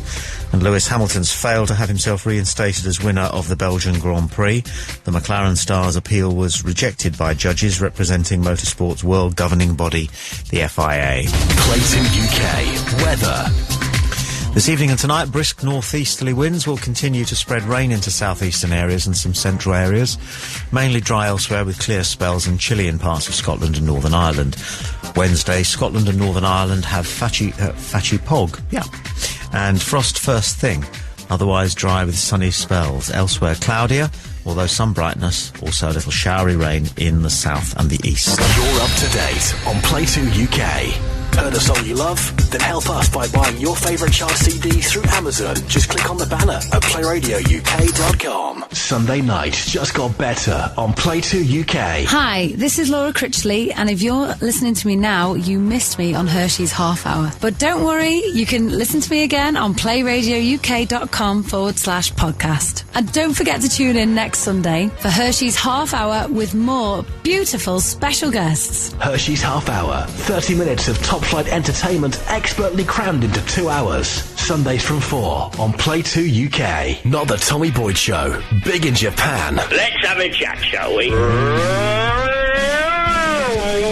There's actually something about, I think, tyrannical leadership that keeps you looking young. I mean, Saddam didn't look as old as he was, did he? Good evening, it's John Beale. I just thought I'd phone up and say hello again now. Is everybody in the studio this evening? And he went, Don't tell me what to do.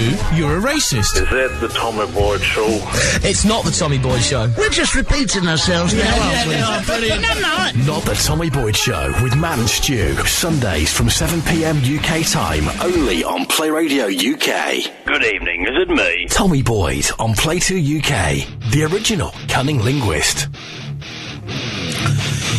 Yes, let's take a few emails.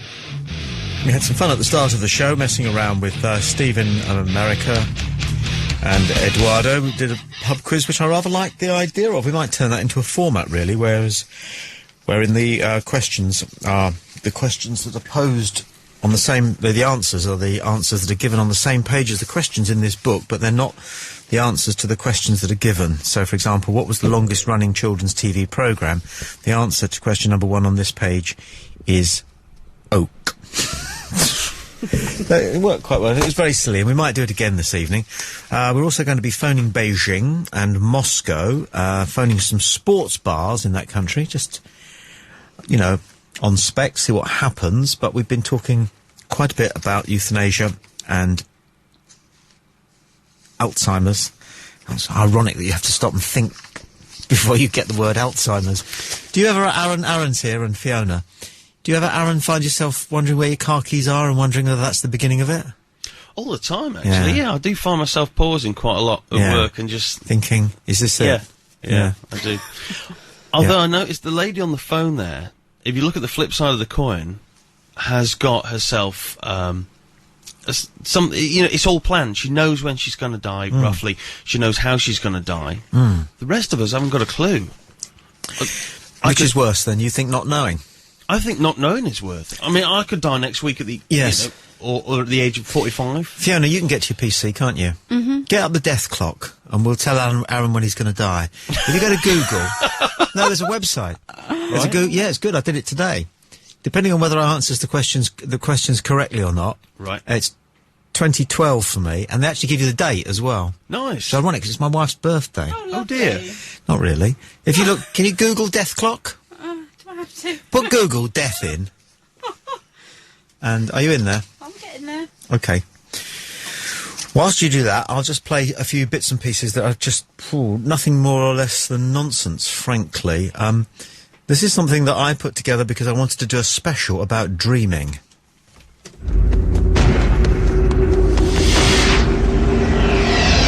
Whoa. Have you ever had a dream that you were so sure was real?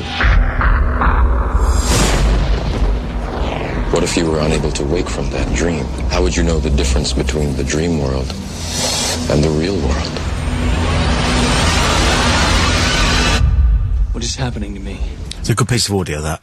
It's such a good piece of audio that I decided to do the special because I've made such a good piece of audio. Sometimes in life that's how it works, isn't it? You made the audio, you think, I've got to build a show around this. The other day, I found an ordnance survey map I didn't know we had still of the area where we lived, so I went for a walk. Because I had an ordnance survey map. That's it. Showing bridle paths. And if you hadn't have found it, you just stayed in. That's it. Yeah. Now, we've got the death clock. So, Aaron, if you're prepared to do this, day of birth, please. Okay, mine's the 9th. 9th. This is a website you can go to. It's called the Death Clock. 9th of... May. May. The year? 78. 78. Good. I know, I look older, I worry a lot. Sex male, of course. Now, mode. Are you normal, optimistic, pessimistic, or sadistic? Oh, dear. Yeah. I suppose I'm more pessimistic, to be honest. Oh, don't say pessimistic, mate. You'll be gone out of here in 20 minutes. Pessimistic.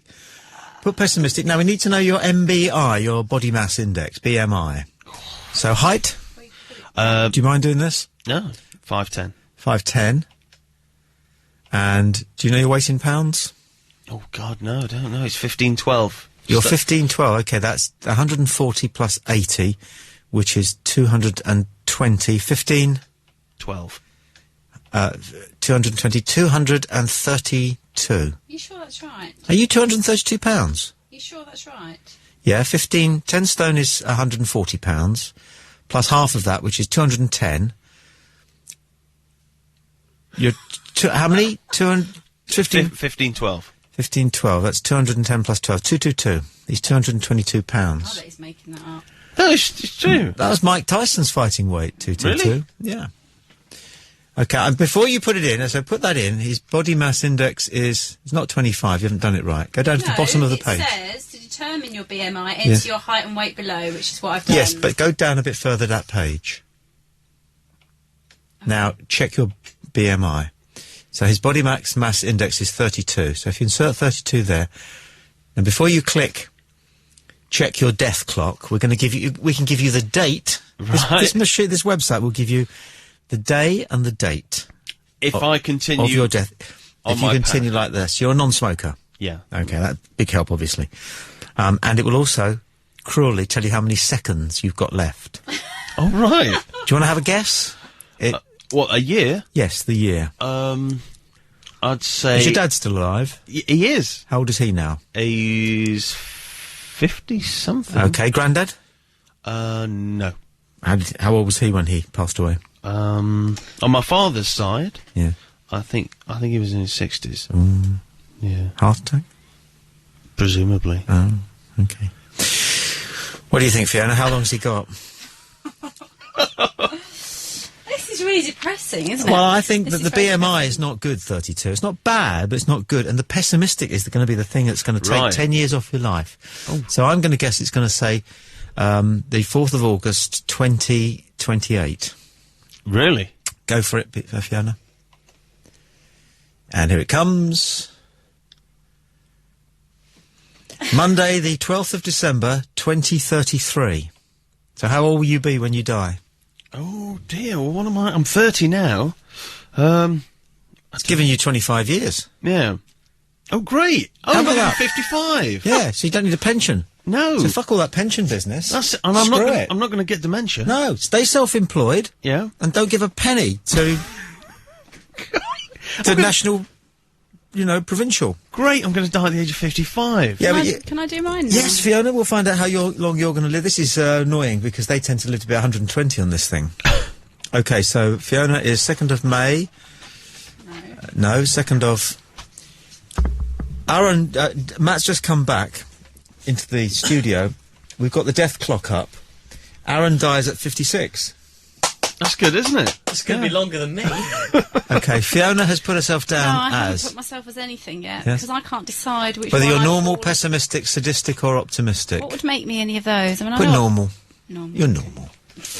Now, your body mass index, this is going to be hideous, guys, because we're all in our 30s, I'm reckoning. But, Fiona, how tall are you? 5'3". And you weigh? God, do I have to say? Yeah.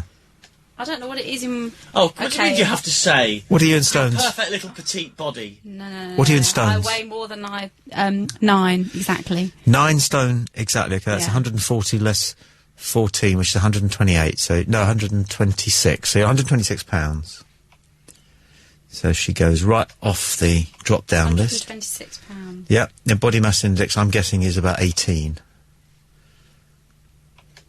22. That's still good. Matt's would be minus something, wouldn't Is that it? 22. Now you've got 25 in there. You're 22. But less than 25. Is it? Oh, less than 25? Yeah. Okay. All right. So let's have a look, see what sort of an old maid you're going to turn into. Check your death clock. Fiona is going to die on the 14th of January, 2051. Which means that you will be 42. really... old. 80. 80. That's good. That's all right. That's good. So you do need a pension. If anybody wants to, if anybody wants to call and find out when they're going to die, all you need to do is email us that information. Over 800,000 Americans have died. Despite millions of dollars of research, death continues to be our nation's #1 killer. Hello, I'm Henry Gibson, speaking to you on behalf of the United Appeal for the Dead. Although so far there is no known treatment for death's crippling effects, still everyone can acquaint himself with the 3 early warning signs of death. 1. Rigor mortis. 2. A rotting smell. 3. Occasional drowsiness. Yeah, what did Woody Allen say about death?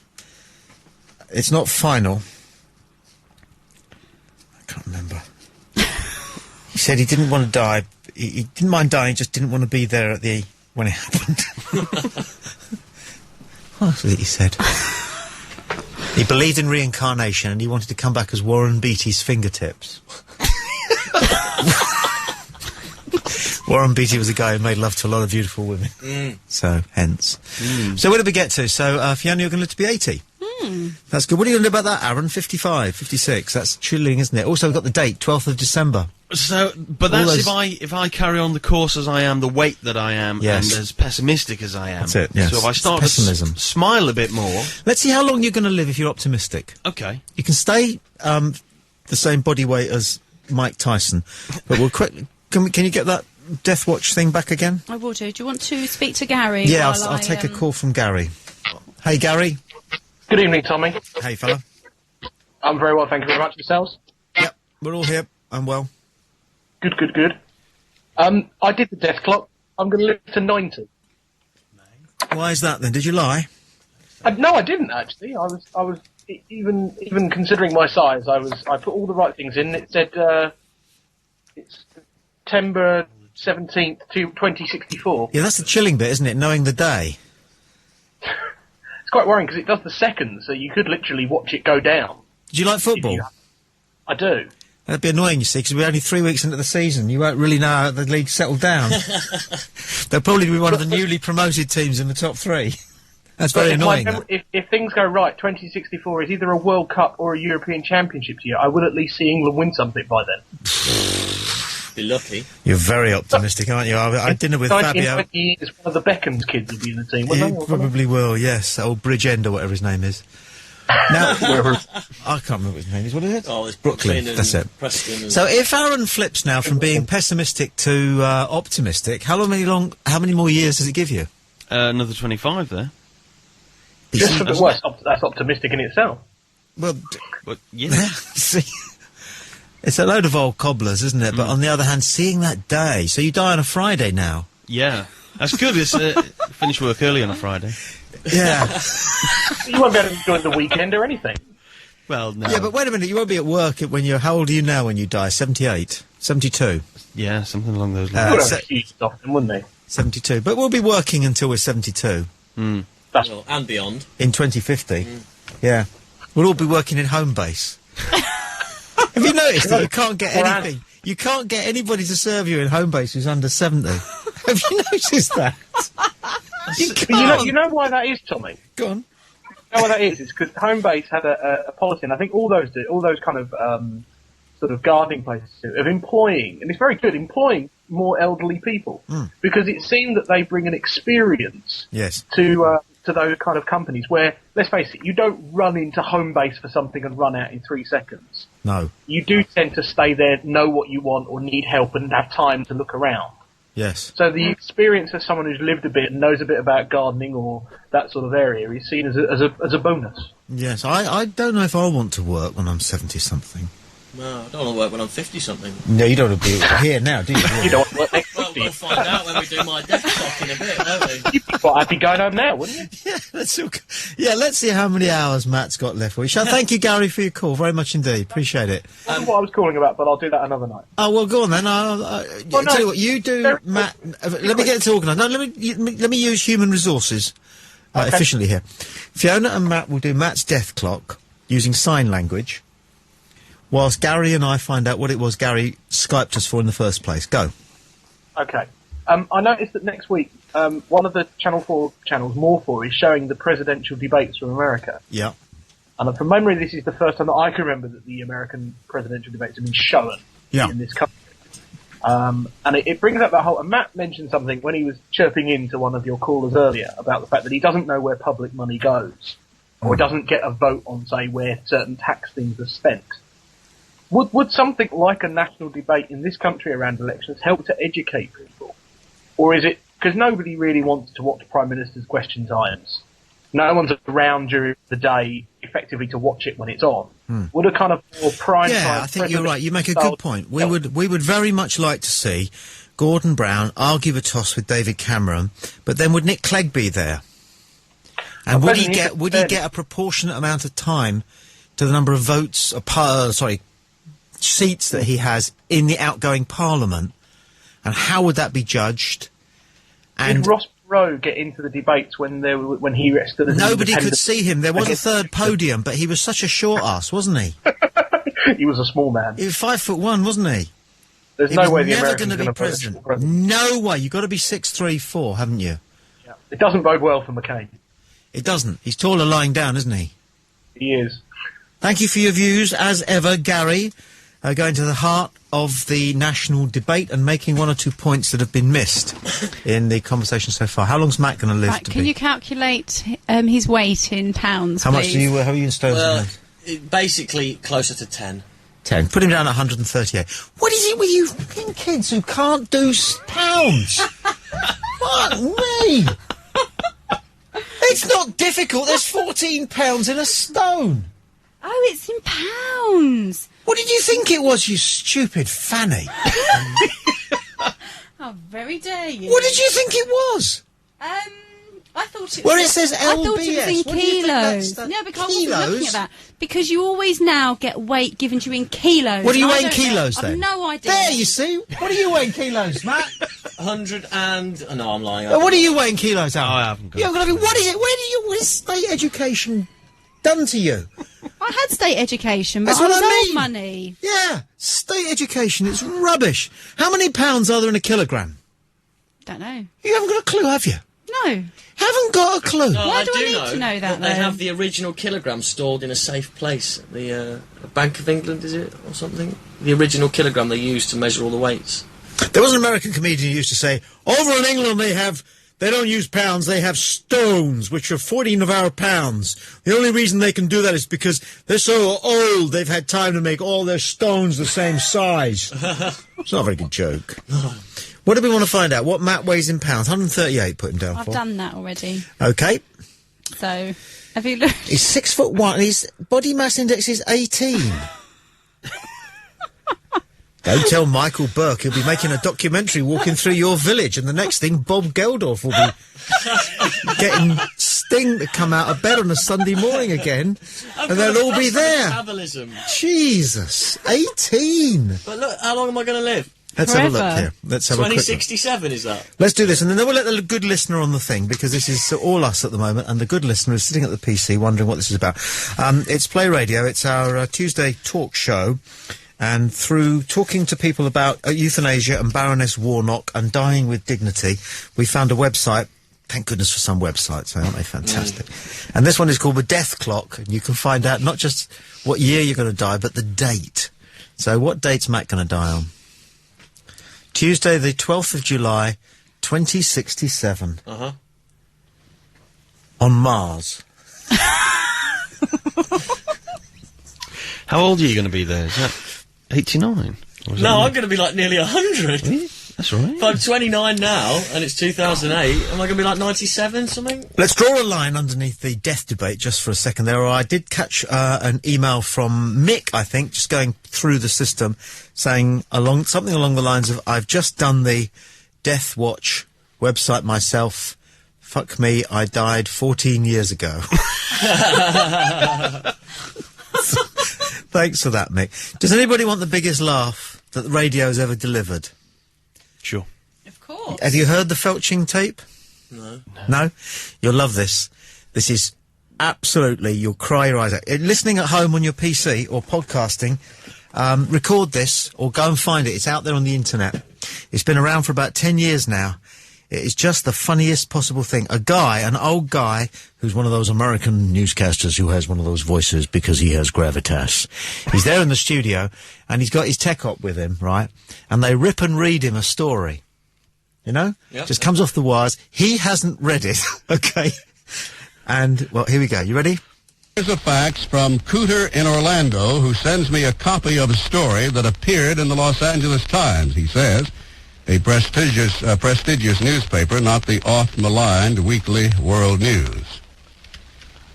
Quoting the story, in retrospect, lighting the match was my big mistake, but I was only trying to retrieve the gerbil. Eric Tomaszewski told the News doctors in the severe burns unit of Salt Lake City Hospital. Tomaszewski and his homosexual partner, Andrew Kinky Farnham, had been admitted for emergency treatment after a felching session had gone seriously wrong. I pushed a cardboard tube up his rectum and slipped Raggett, our gerbil, in, he explained. As usual, Kiki shouted out, Armageddon! My cue that he'd had enough. I tried to retrieve Raggett, but he wouldn't come out again, so I peered into the tube and struck a match, thinking the light might attract him. At a hushed press conference, the hospital spokesman described what happened next. The match ignited a pocket of intestinal gas and flames shot out the tube, igniting Mr. Tomaszewski's hair and severely burning his face. It also set fire to the gerbil's fur and whiskers, which in turn ignited a larger pocket of gas further up the intestine, propelling the rodent out like a cannonball. Armageddon!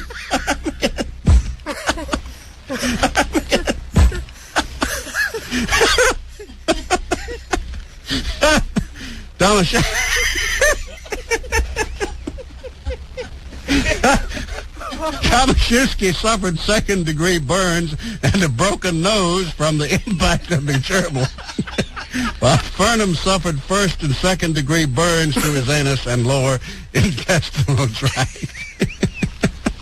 Armageddon!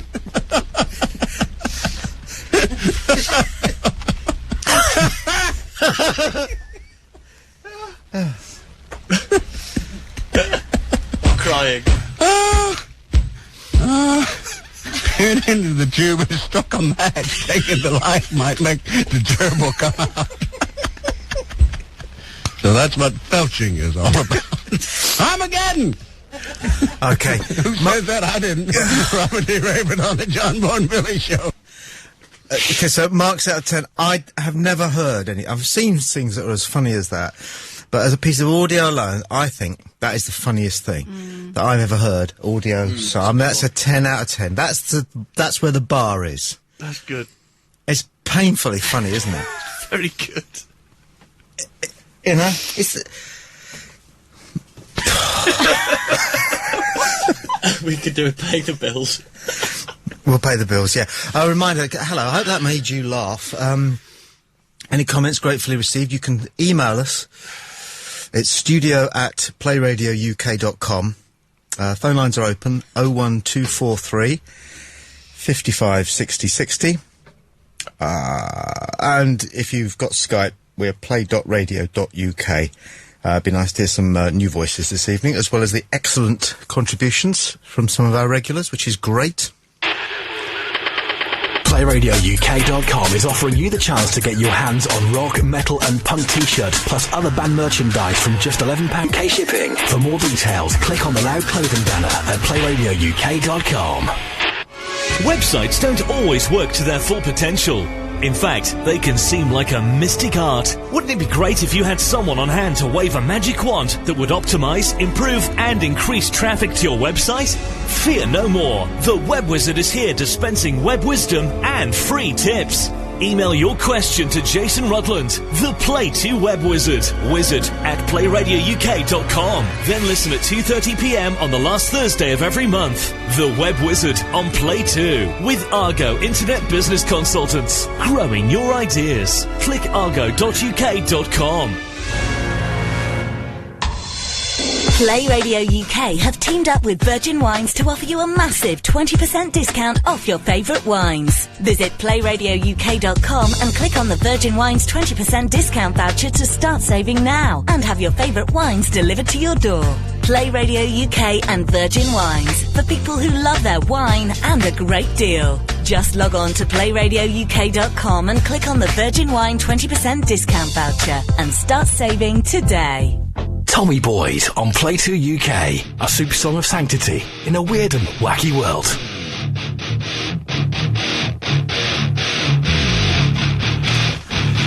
Let's work through a couple of emails, shall we? Matt Sledge Edwards has sledged us off, saying, well, that might be the cheeriest subject header I've ever used. What subject header's that? Death. Oh, right, yes. No, he's not sledged us off. He says, anyhow, I was a bit confused by the argument one of your callers was using against legalised euthanasia. I think that was David. Earlier on this evening, earlier on the show, we spoke to a lady from an organisation called, I think it was Death Dignity in Dying. Thank you, Fiona. It's Fiona and Tommy at the moment. Matt and Aaron have stepped out. Dignity in Dying was the organisation, and David called to say what would happen if a dictator got hold of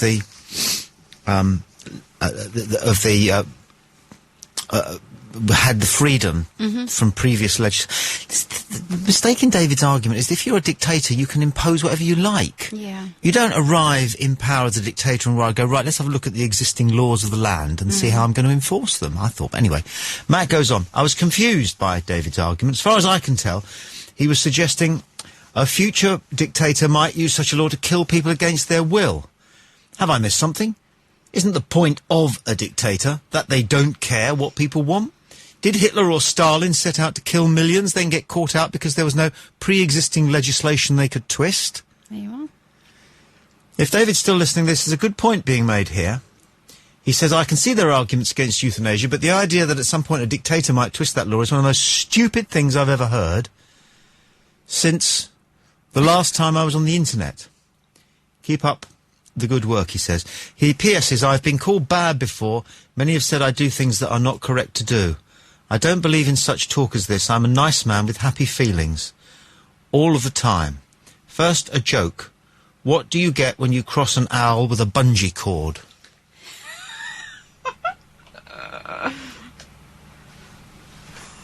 My ass. Yeah, ha ha ha ha ha. Enough. Don't get any of that. The last bit. He made a good point, and then it sort of, it tapered off, rather like phone calls after death. Okay. Dear Mr. Boyd, Teresa Robbins, Ms., has emailed. Sorry it took a while to get to your email. She emailed at 9:20. We'll put some calls on standby. Teresa emails... Hello, I'm just taking an email. Can you hang on for 30 seconds? Sure. Thank you. She says... Your self-styled contentious debate about a serious topic has reached the point of no return, and I must take issue. The youth in Asia are just as deserving of a sympathetic ear as anyone else. Apart from the Welsh. And that awful couple I met on holiday last year. I say yes to the youth in Asia. Thank you, caller, for your patience. My pleasure, Tom. It's David back, answering the rebuttal which just came through in the email of my point about the dictator. I think that the writer of the rebuttal, for what as I'll call it, is assuming that dictators in the future are going to be the same as dictators have been in the past, as in, just do as I say, and that's it, yeah? You're looking at a more sort of dictator light. Well, I mean, probably I'll accept that maybe the use of the word dictator it was a shorthand way of the kind of idea that I had in mind, and that is the kind of person who comes in with a rather antisocial agenda that needs, in order not to have people up in arms against him too soon, to, subvert laws that exist. I mean, most of the people that are doing these days, subverting laws which actually exist. I mean, I personally study what's going on. We missed a little bit there. You personally study... quite closely. Torquotia pointlessly. Sorry? You're breaking up a little bit. It's not your fault. Let me go closer to the window. I live in this great big concrete jungle, and it cuts out my mobile phone signal. So is that better? I'm standing by my window now. It is a bit better, yes. You study... I study what goes on in places like Belarus quite closely. And the things that Lukashenko's been doing there to get his way, and he uses existing laws and laws which were passed down to him from the Soviet Union and reinterprets them or changes them slightly in order to be able to put through his programs and enforce his will and make sure that people can never really get away from his rule, and he probably wants to pass it down now to his son as well in the future. And the way that dictators in this day and age, the way that they get away with things is by subverting laws which exist. And if you have in place a law that's already taken away the sanctity of life, which has been something which the medical profession has been guided by, but since it's ever existed, even back in the days of Galen and those other chimpanzees, they had the rule that you mustn't do any harm. That was the first rule: do no harm. What are you on about quoting Planet of the Apes? We're talking about euthanasia here. Well, and Galen. You're quoting Planet of the Apes at us? I know, but I have these weird kind of... Well, you do, don't you, really? Why don't you move on to Planet of the Apes 3, where they had telepathy and just go... Zzz, I mean, your phone was doing that for you, actually. We were having to telepathise for you. You were already in the middle of Planet of the Apes 3. Let's go on to Planet of the Apes 7, shall we? What happened there? Didn't it turn out to be the reverse? A chimpanzee came back to Earth? That was Planet of the Apes 4, I believe. 4? I don't know whether there was the 7. Was Roddy McDowell in that one? You're getting into the serial. Was Roddy McDowell in that one? I think Roddy McDowell was there in the serial. Yes. Yes. In all of these serials. Did you see the modern remake of it? Was she sexy? I did. I would have. Yes, I thought she was. I'd have gone into Species for Helena Bonham Carter. Yes. Would, yeah. Yes. Okay. Well, it made me doubt my sexuality. But anyway, in any event, let's get back to because that was probably uncalled for, the Galen. Getting into Galen as Roddy McDowell sort of thing, but that was just kind of mental. It's a great moment at the end of Planet of the Apes, though, isn't it? When he sees the Statue of Liberty. I didn't see that coming. Did you? No, I didn't. I didn't see that coming. The first time. I did not see that coming. But then I was 9 years old then. Yeah. I had to ask what that statue was the first time I saw it. Really? State school, was it? State education? No, I was probably only 9 years of age. Yeah. Probably it was state education. I wasn't that privileged, and not then anyway. No. And I got a bit more privileged later, thankfully. Why has that country got such a stupid name, Belorussia? Well, because they, all right. I won't be facetious. No. Belorussia. If you want the true answer, it was because they were a type of Russian. Yeah. Which was more fair than the other Russians, and bieli is the Russian word for white. Is it really? Yes, and because they were a particular fair-skinned type of Russian. Can you just hold the line for? Can you just hold the line for a second? That's fascinating. It's very Menshevik of you. I just need to do an experiment with the technology, David. So stay there if you can. If we lose you, it's not through malice. It's just through ineptitude. Okay. All right then.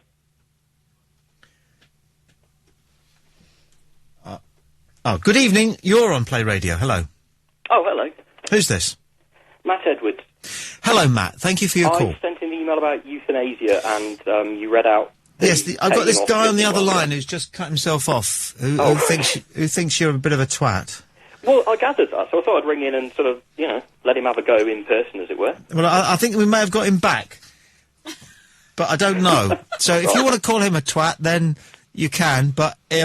I'll have to flip him over to you for his rebuttal. Right. Of your twat.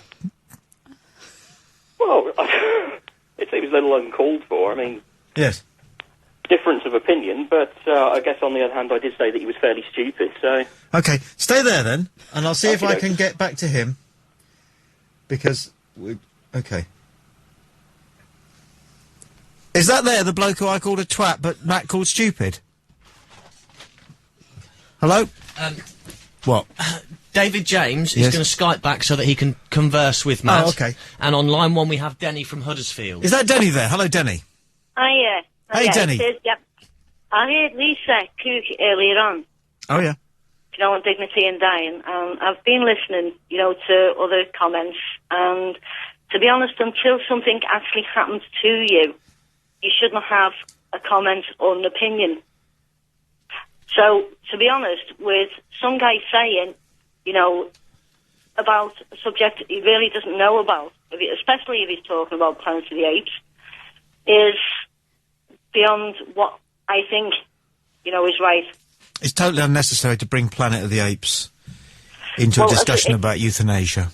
As you had someone before, it is a serious subject. It is. And to be honest, as I say, so I do know Lisa. You know Lisa? I do know Lisa, yeah. How do you know Lisa? To be honest with you, I'm Lisa's partner. Beautiful.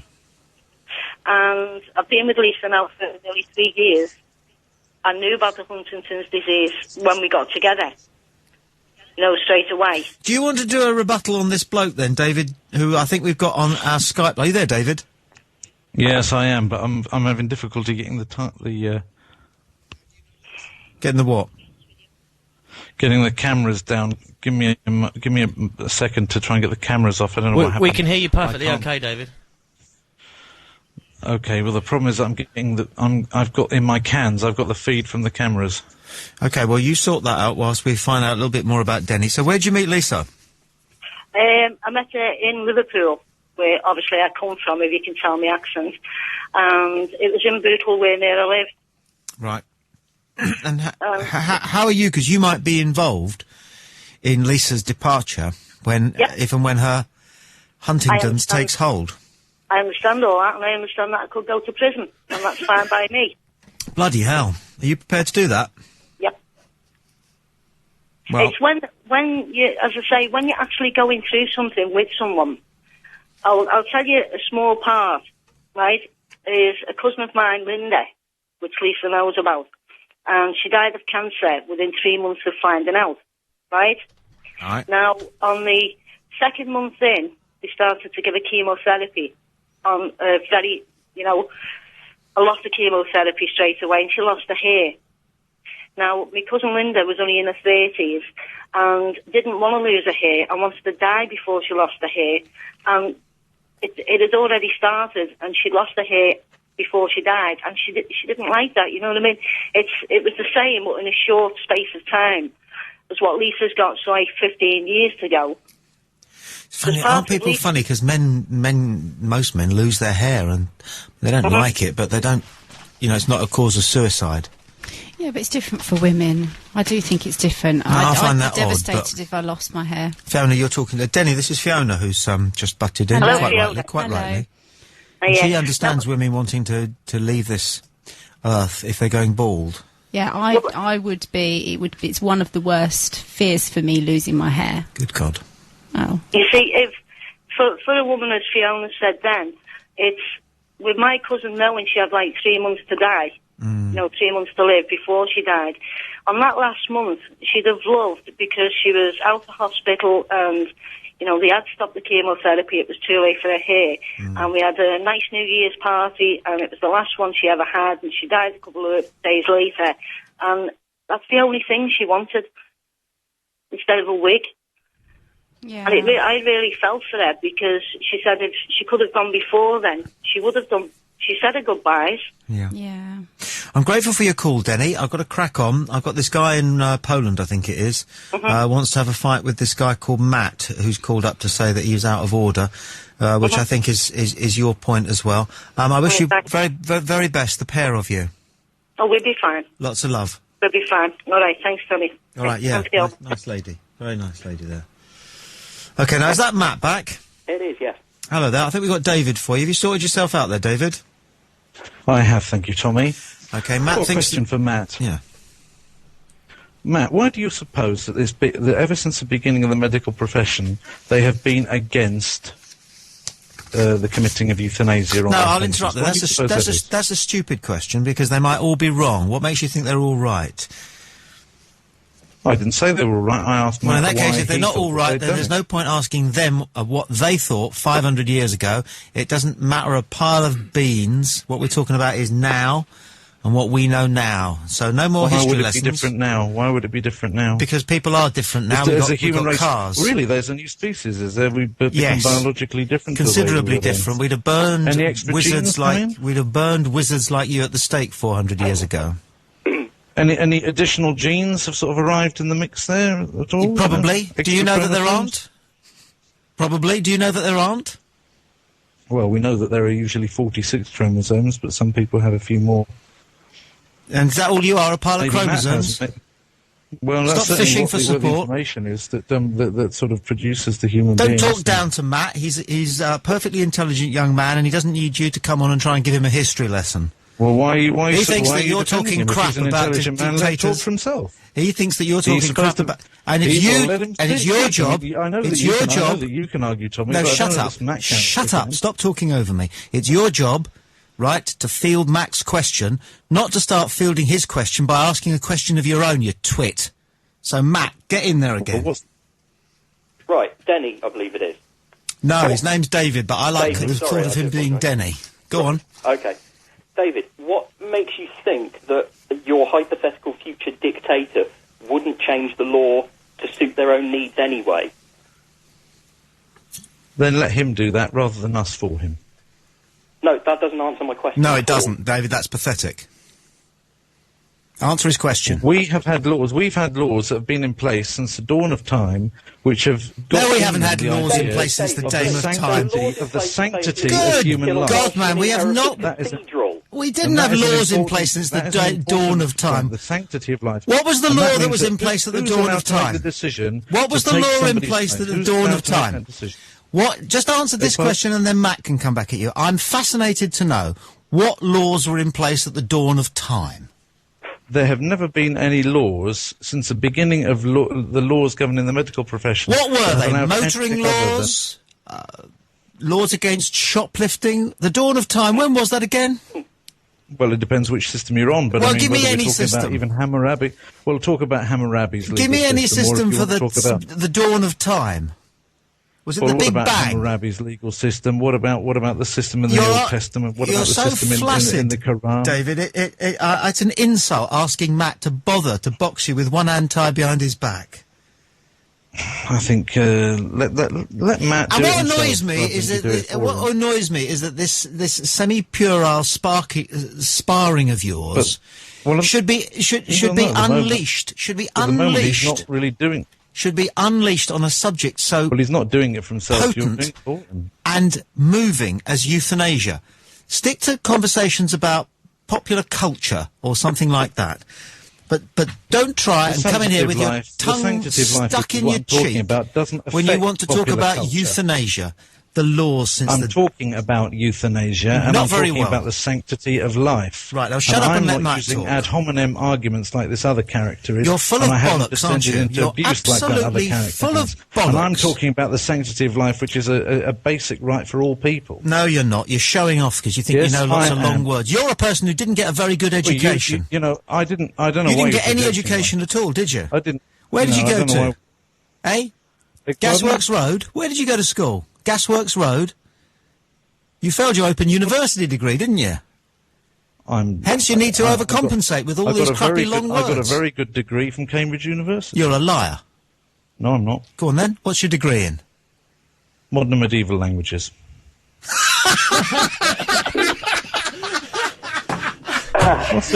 Modern That's medieval not a degree. languages. That's not a No, degree. back up a bit.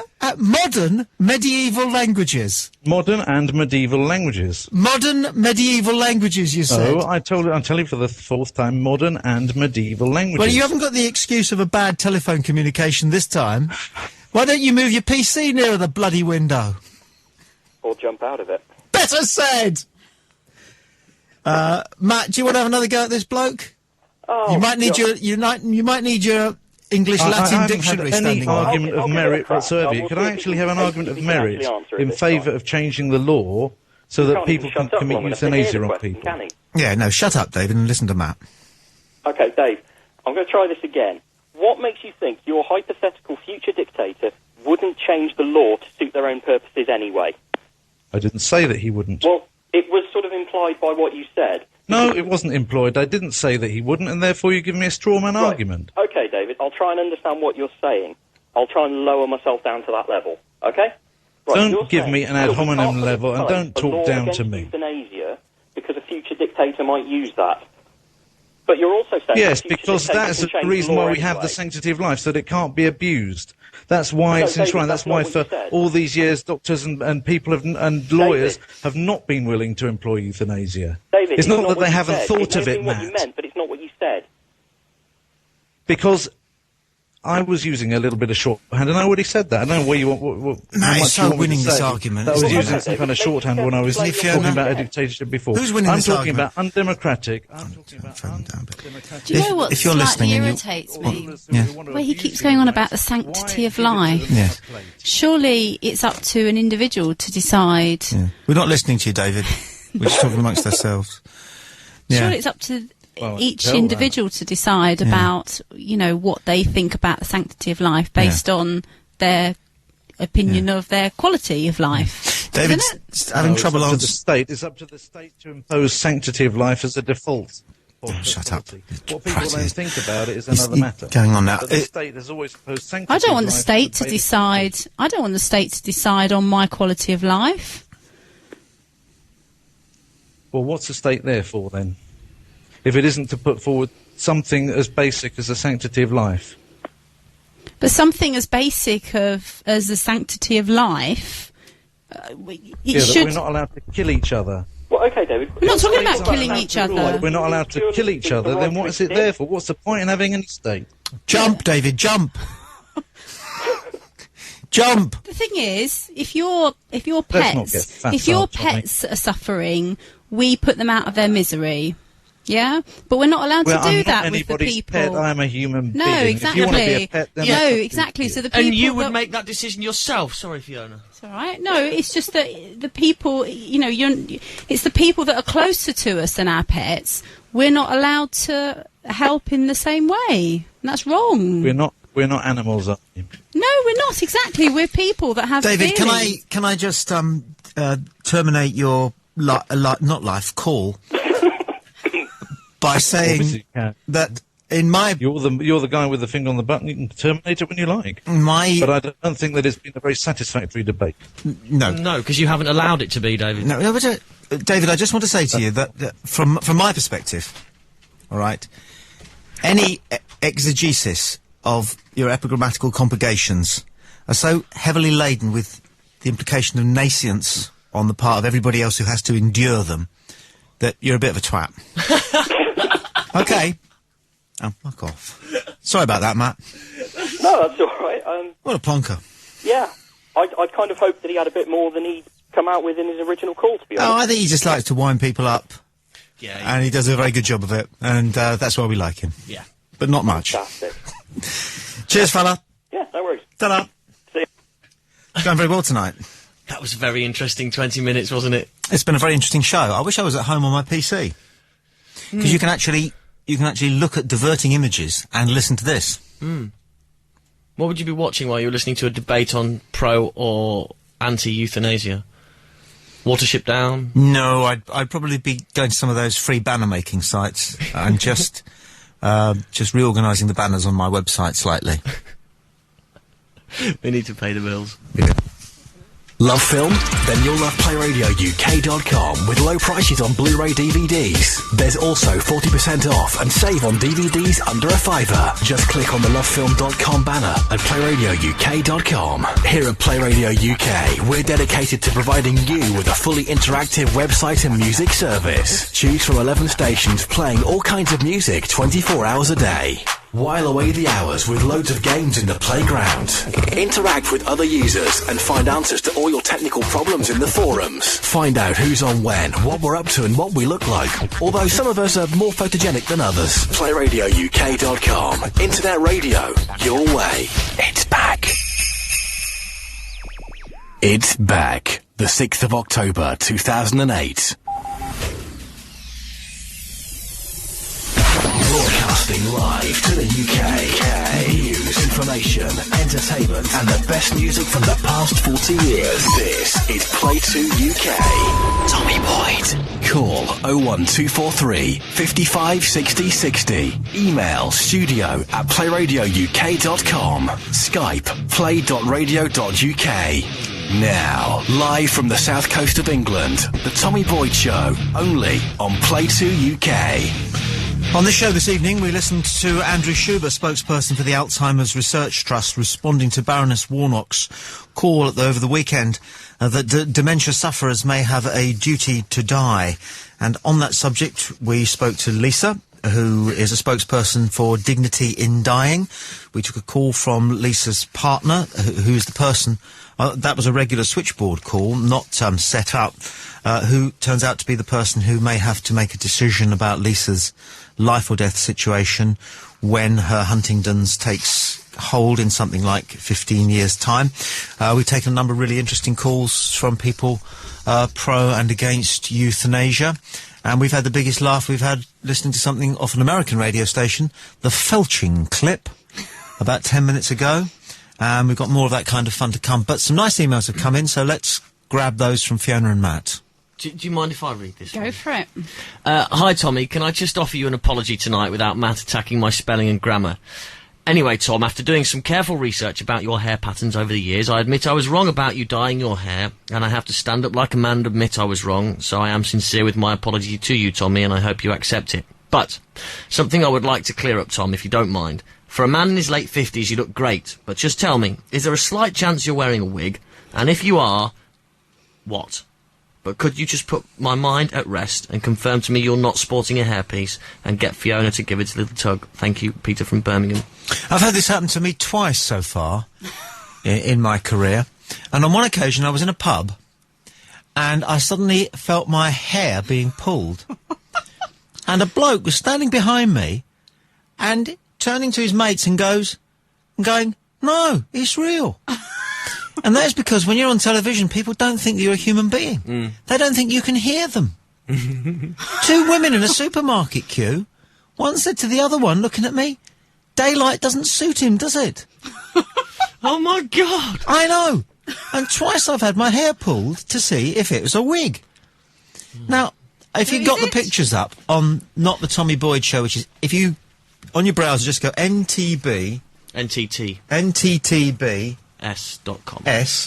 Then you'll be able to see the pictures. And I ask you, if I was going to wear a wig, would I wear such a bad...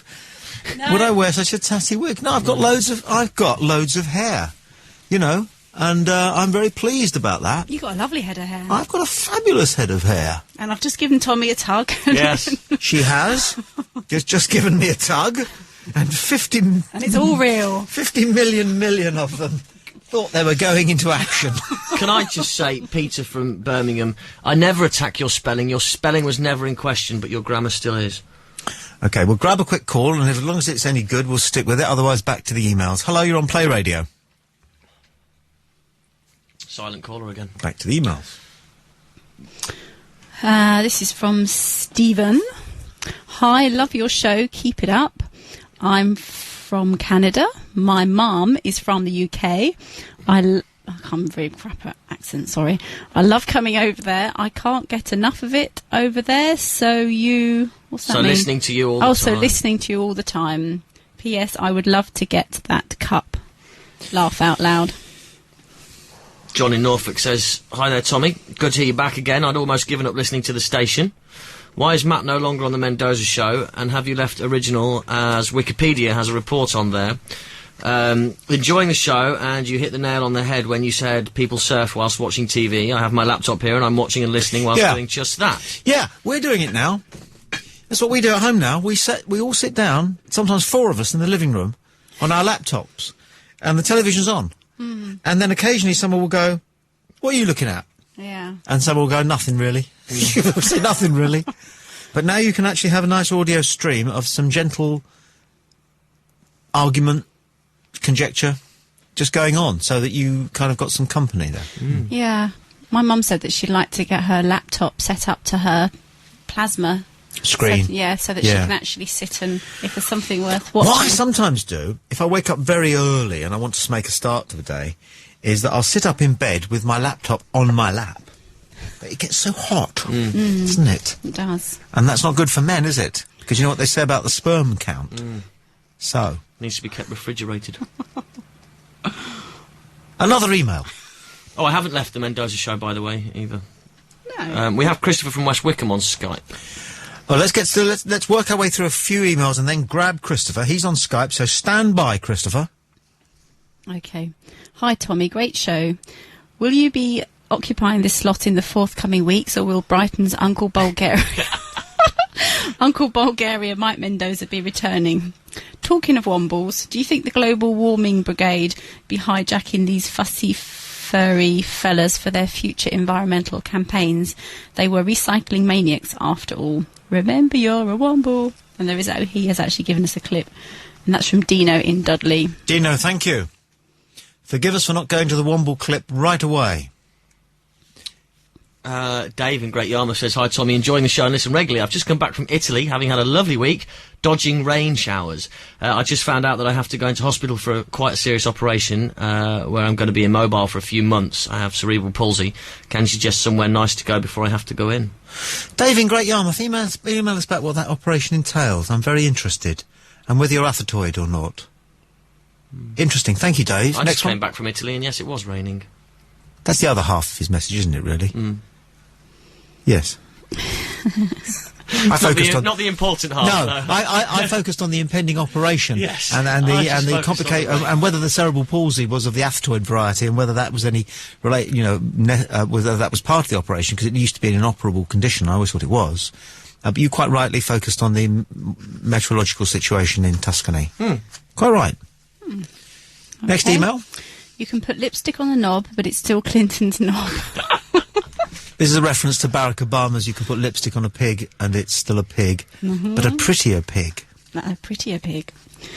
Hey Tom, this lady from the Alzheimer's Trust, I don't think it was a lady, it was a man. Yeah. Does she know that aluminium, which causes the condition, gets into the brain by drinking tea with lemon? When you add the lemon and the tea lightens in colour, it does because the tannin, which is too large a molecule to get digested and goes out of the bottom undigested, disintegrates He said into... shithole, but you said bottom, that's good. Disintegrates into smaller aluminium salts. In Krakow University, they discovered that mice fed with lemon tea had far more aluminium in their brains than the control group fed on working-class tea with milk, not lemon. This was told to me by the lecturer who did the experiment, but there is no publicity as there is no product called lemon tea without the lemon, which would drive the sales. Okay. What a very interesting journey through somebody else's mind. That's from Davey. That's the Davey who had the Planet of the Apes reference with the euthanasia. Okay, thank you for that. I believe, I may be wrong. Maybe wrong. Let's go to Christopher, who's in New Malden. New Malden? Are you in New Malden? No. Well, why did you say you were? I didn't say that. I'm sorry, I'm getting you confused. Is it High Wycombe? West Wycombe. West Wycombe. Yeah, that's the one. Sorry, mate. It won't be next week. I'll be down in Sussex next week. Whereabouts exactly? Falmer, in the university. How beautiful. Which side of the road are you?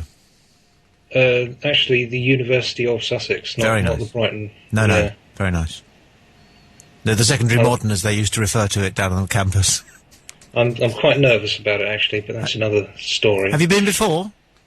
No. This is your first year? Yeah, it's my first year. So. Fabulous, you'll have a great time. What do you need to know about Falmer, then?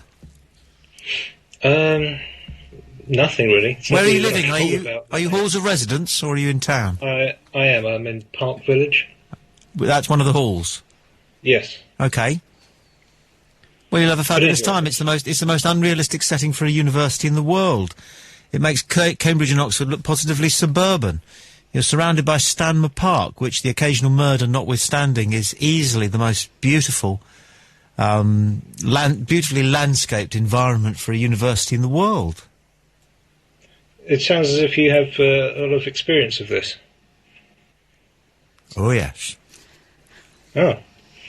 Well, that's kind of settled my nerves. But anyway, that's not really what I call about. My grandmother she actually has a form of dementia, and I'd not heard of what this Baroness had said before until I tuned in tonight. But it seems kind of baffling to me exactly what she said, because surely in the same way that the people with dementia are what she would call a burden, surely the same could be said about physically disabled people.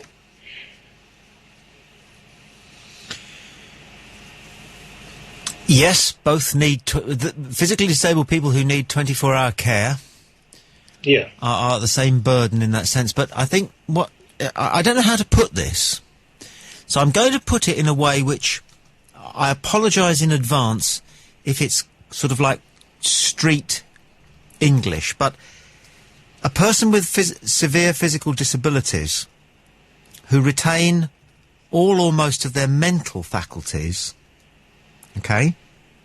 Yeah. For me is a justifiable reason for full support and longevity.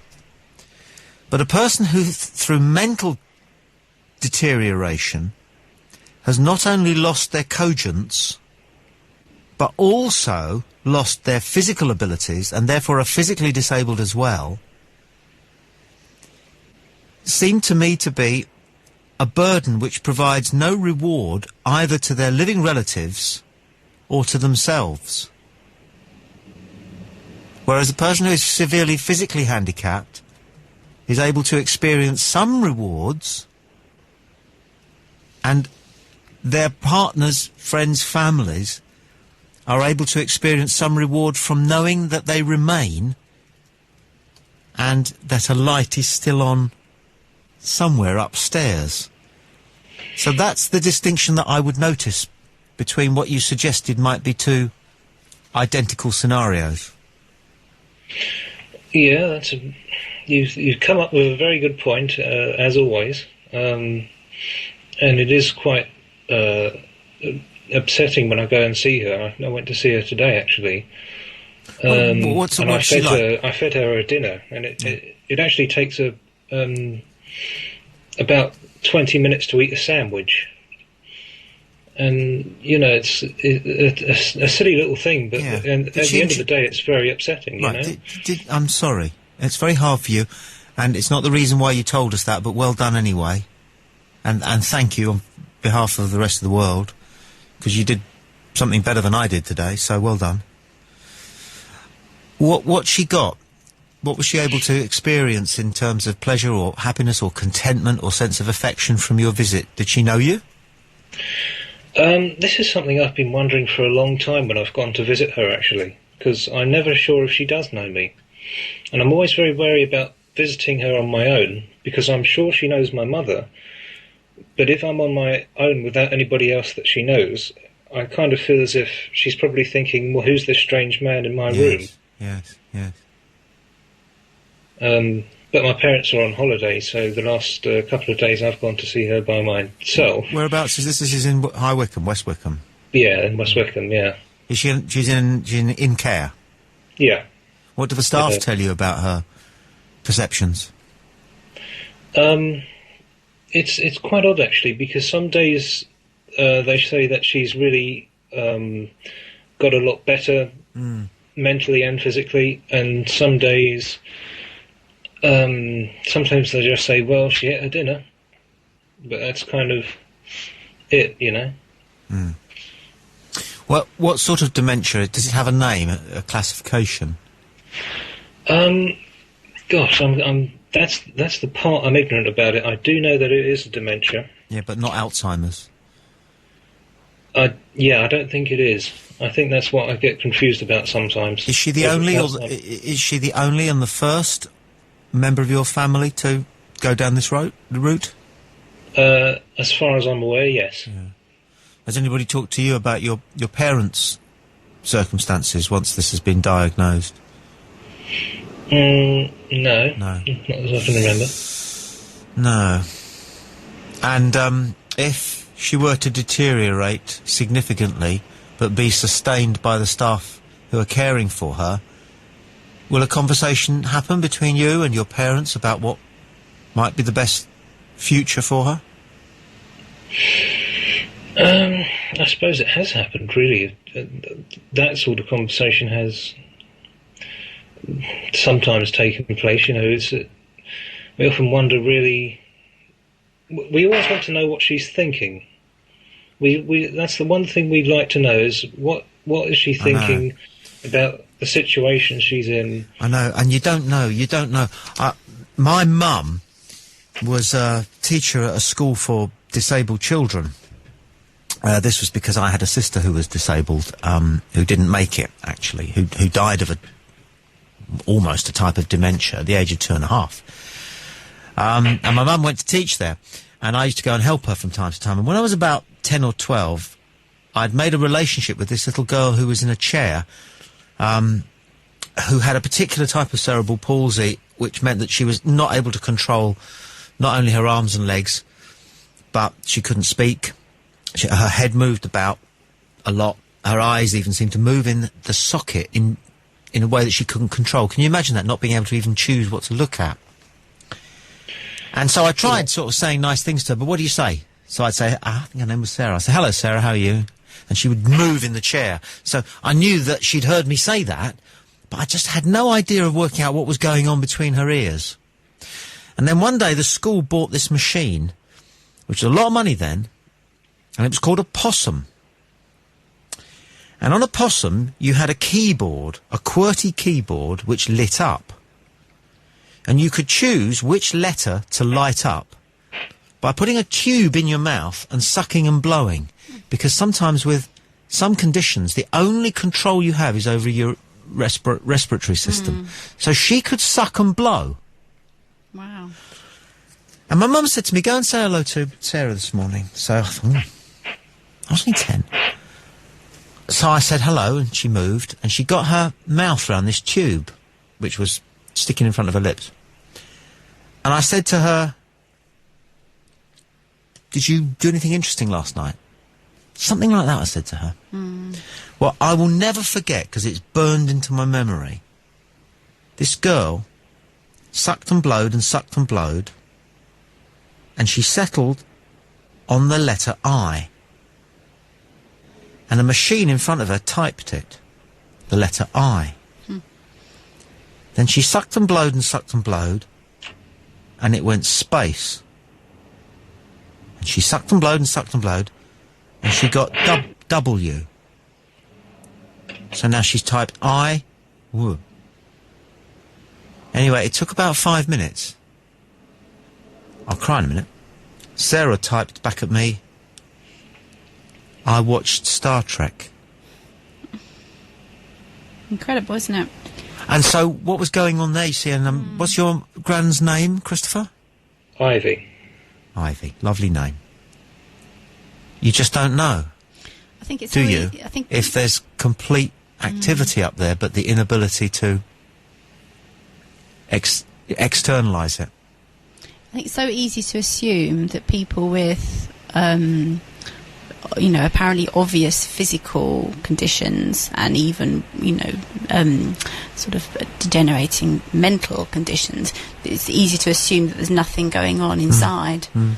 But clearly that's not always the case. I mean, it even extends, doesn't it, Christopher? Sometimes you look at somebody who's deceased and you think to yourself, supposing there's still something going on in there, and we're about to send them to the morgue and then a week later cremate them. Anyway, the thing is this, Ivy would probably want you to get on with your life. That's what grandparents are for. And I'm grateful for your, we're all grateful for what you told us today, and once again, well done. And what are you going to university, what are you going to Falmouth to study? French and German. French and German. And what's that? That sounds like 4 years. Yeah, it is, yeah. Yeah. Well, have a great time. And think of me when you're in the hitching queue. I won't say any more than that, but you'll be in the hitching queue at some point. Right. It takes you down from outside Falmouth Station down into town without having to pay British Rail. Oh, that sounds good. Yeah. Well, I hope you make lots of friends. I actually know 5 people already that are going, and one of them lives 5 doors down from me, so that's a good start. Yeah, That's you're a good made. start. Yeah, but don't make any firm friends at uni until after Christmas. Because you can. Okay. It's so easy to fall in with the plonker opposite you in halls of residence. Thanks for your call. Thank you. Appreciate it. It's been a good show tonight, isn't it? I wish I was at home on my PC listening. Clayton UK weather.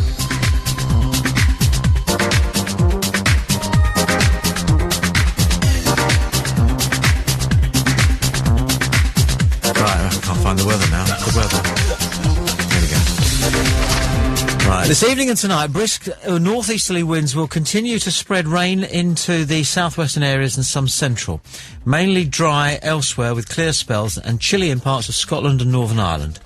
Wednesday, Scotland and Northern Ireland will have patchy fog and frost first thing. Otherwise, it'll be dry with sunny spells. Elsewhere, cloudier although some brightness. Also a little showery rain in the south and east. You're up to date on Play 2 UK. Get Play Radio at your fingertips by downloading our exclusive toolbar. Get the latest updates from Play Radio UK. Check out the webcams or find out your local weather. It's even got its very own search engine. Download the toolbar now by clicking on the banner at playradiouk.com. Ellington Lodge Hotel at the Concord Club, a unique place to stay. Set in quiet woodland near Lakeside Country Park, Ellington Lodge is ideally suited whether your stay is for business or pleasure. Our Mouldy Fig Wine Bar offers a comfortable, relaxed atmosphere, serving food, wines and local real ales, with live jazz music 3 nights a week and alfresco dining in the summer months. Visit our website, theconcordclub.com, for further details. The National Internet Radio Awards 2008 have landed, and Play Radio needs your help. Play 2 UK has been nominated for a top award, and we want you to help us show the world why we're leading the way in the future of radio broadcasting. Only your vote will help us win this award, and voting could not be easier. All you have to do is click on the Vote For Us banner on the Play Radio homepage. Votes are limited to 1 a week, so don't be shy. Vote for us every time you check back into our website, Play 2 UK and the Internet Radio Awards 2008. Vote now and be part of our future. The Tommy Boyd Show, only on Play 2 UK. Last night, we spoke to somebody from CAF, the Coalition of the Anti-Fur People, who are marching. And the woman I spoke to was very well-meaning, nice person, cared about animals. But I just gently put a couple of points to her to get her to think about the wider implications of what she was doing, and she struggled a little bit and got a bit het up. All I was basically saying was that we care a lot about furry animals, and we don't give a hoot about insects. And that is a sizist thing, isn't it? It's just that insects are smaller. They're more magnificent, actually, than furry animals. If you see a blown-up picture of a butterfly, bloody hell. If they were 50 feet across, we would spend £5,000 to go on safari to look at a butterfly, but we've got them in the garden. We don't hardly notice them. It's because they're little. But you see a fox at 5 in the morning, you go, oh, look, a fox, an urban fox. Get all excited. This is the thing. Anyway, we crossed swords a little bit, her and me. Why aren't flies? Why don't flies matter? Of course they matter. They don't drive. Hugely. Walk. So what I should do then, to follow your logic, I should then just commit suicide, because wherever I walk... Don't talk rubbish, woman. Don't talk rubbish. You just realise you can't handle this argument, can you? You can't handle this argument. I should commit suicide. I may incidentally stand on an insect. So therefore, for that reason, you know, I'm asking you, because how many flies, I'm asking you a simple question. How many flies have to die on the radiator grill of your car? I think this is quite pointless now. I think this is getting quite pointless now, to be honest. I think we found out a fundamental flaw in your argument, which is that you care about big, pretty animals. I think we're having yours, actually. Well, you're not doing very well. So, excuse me, do you eat animals? Yes. Well, I think we just need to end this conversation then, because you will sit back and will try and pick every single little bit of argument, every single little bit of hole where there's actually nothing there. Following your logic, like an awful lot of people in the I'm like not to think saying they care I am about perfect. animals. I'm not saying we live in a perfect world. We live in a far from perfect world. I'm just trying to do something about that. You're sizist. I'm sizist. Yes. Really. Yes. Right. And most people who say they care about animals do, but they don't care about tiny ones. That's why they don't mind killing them. Horrible. Well, I do mind killing. That's why I would never spiders in the house. I would never kill a spider. Then don't drive to London on Saturday. Find a better way of... Don't drive to London on Saturday. Spare those flies. In a thousand years' time... following that logic, then, I should just sit in my house doing nothing. No, you can walk. Following that logic... No, bloody walk to London. If I'm walking, I'm going to be stepping on insects. Yeah, there exactly. might be tiny little insects on the floor. So following your logic, then, I should not do anything. No, that's right. That's right. Right, so we should not do anything at all. What you do. That's a fantastic argument. You put your own house... I'm just going to end this phone call now, because this is pointless. It's not. Because you are just been made to look like an idiot. No, you haven't got an argument. You're very happy to sit back and, so you don't have to do anything. You don't have to confront any issues. You don't care about insects. End of. And then she went. She just went. But I think it's a point worth, her hearing. So I went looking at other anti-fur or trade organisations today, and I went on one and I opened it up, and the web page materialised in front of me, and then a song. Billy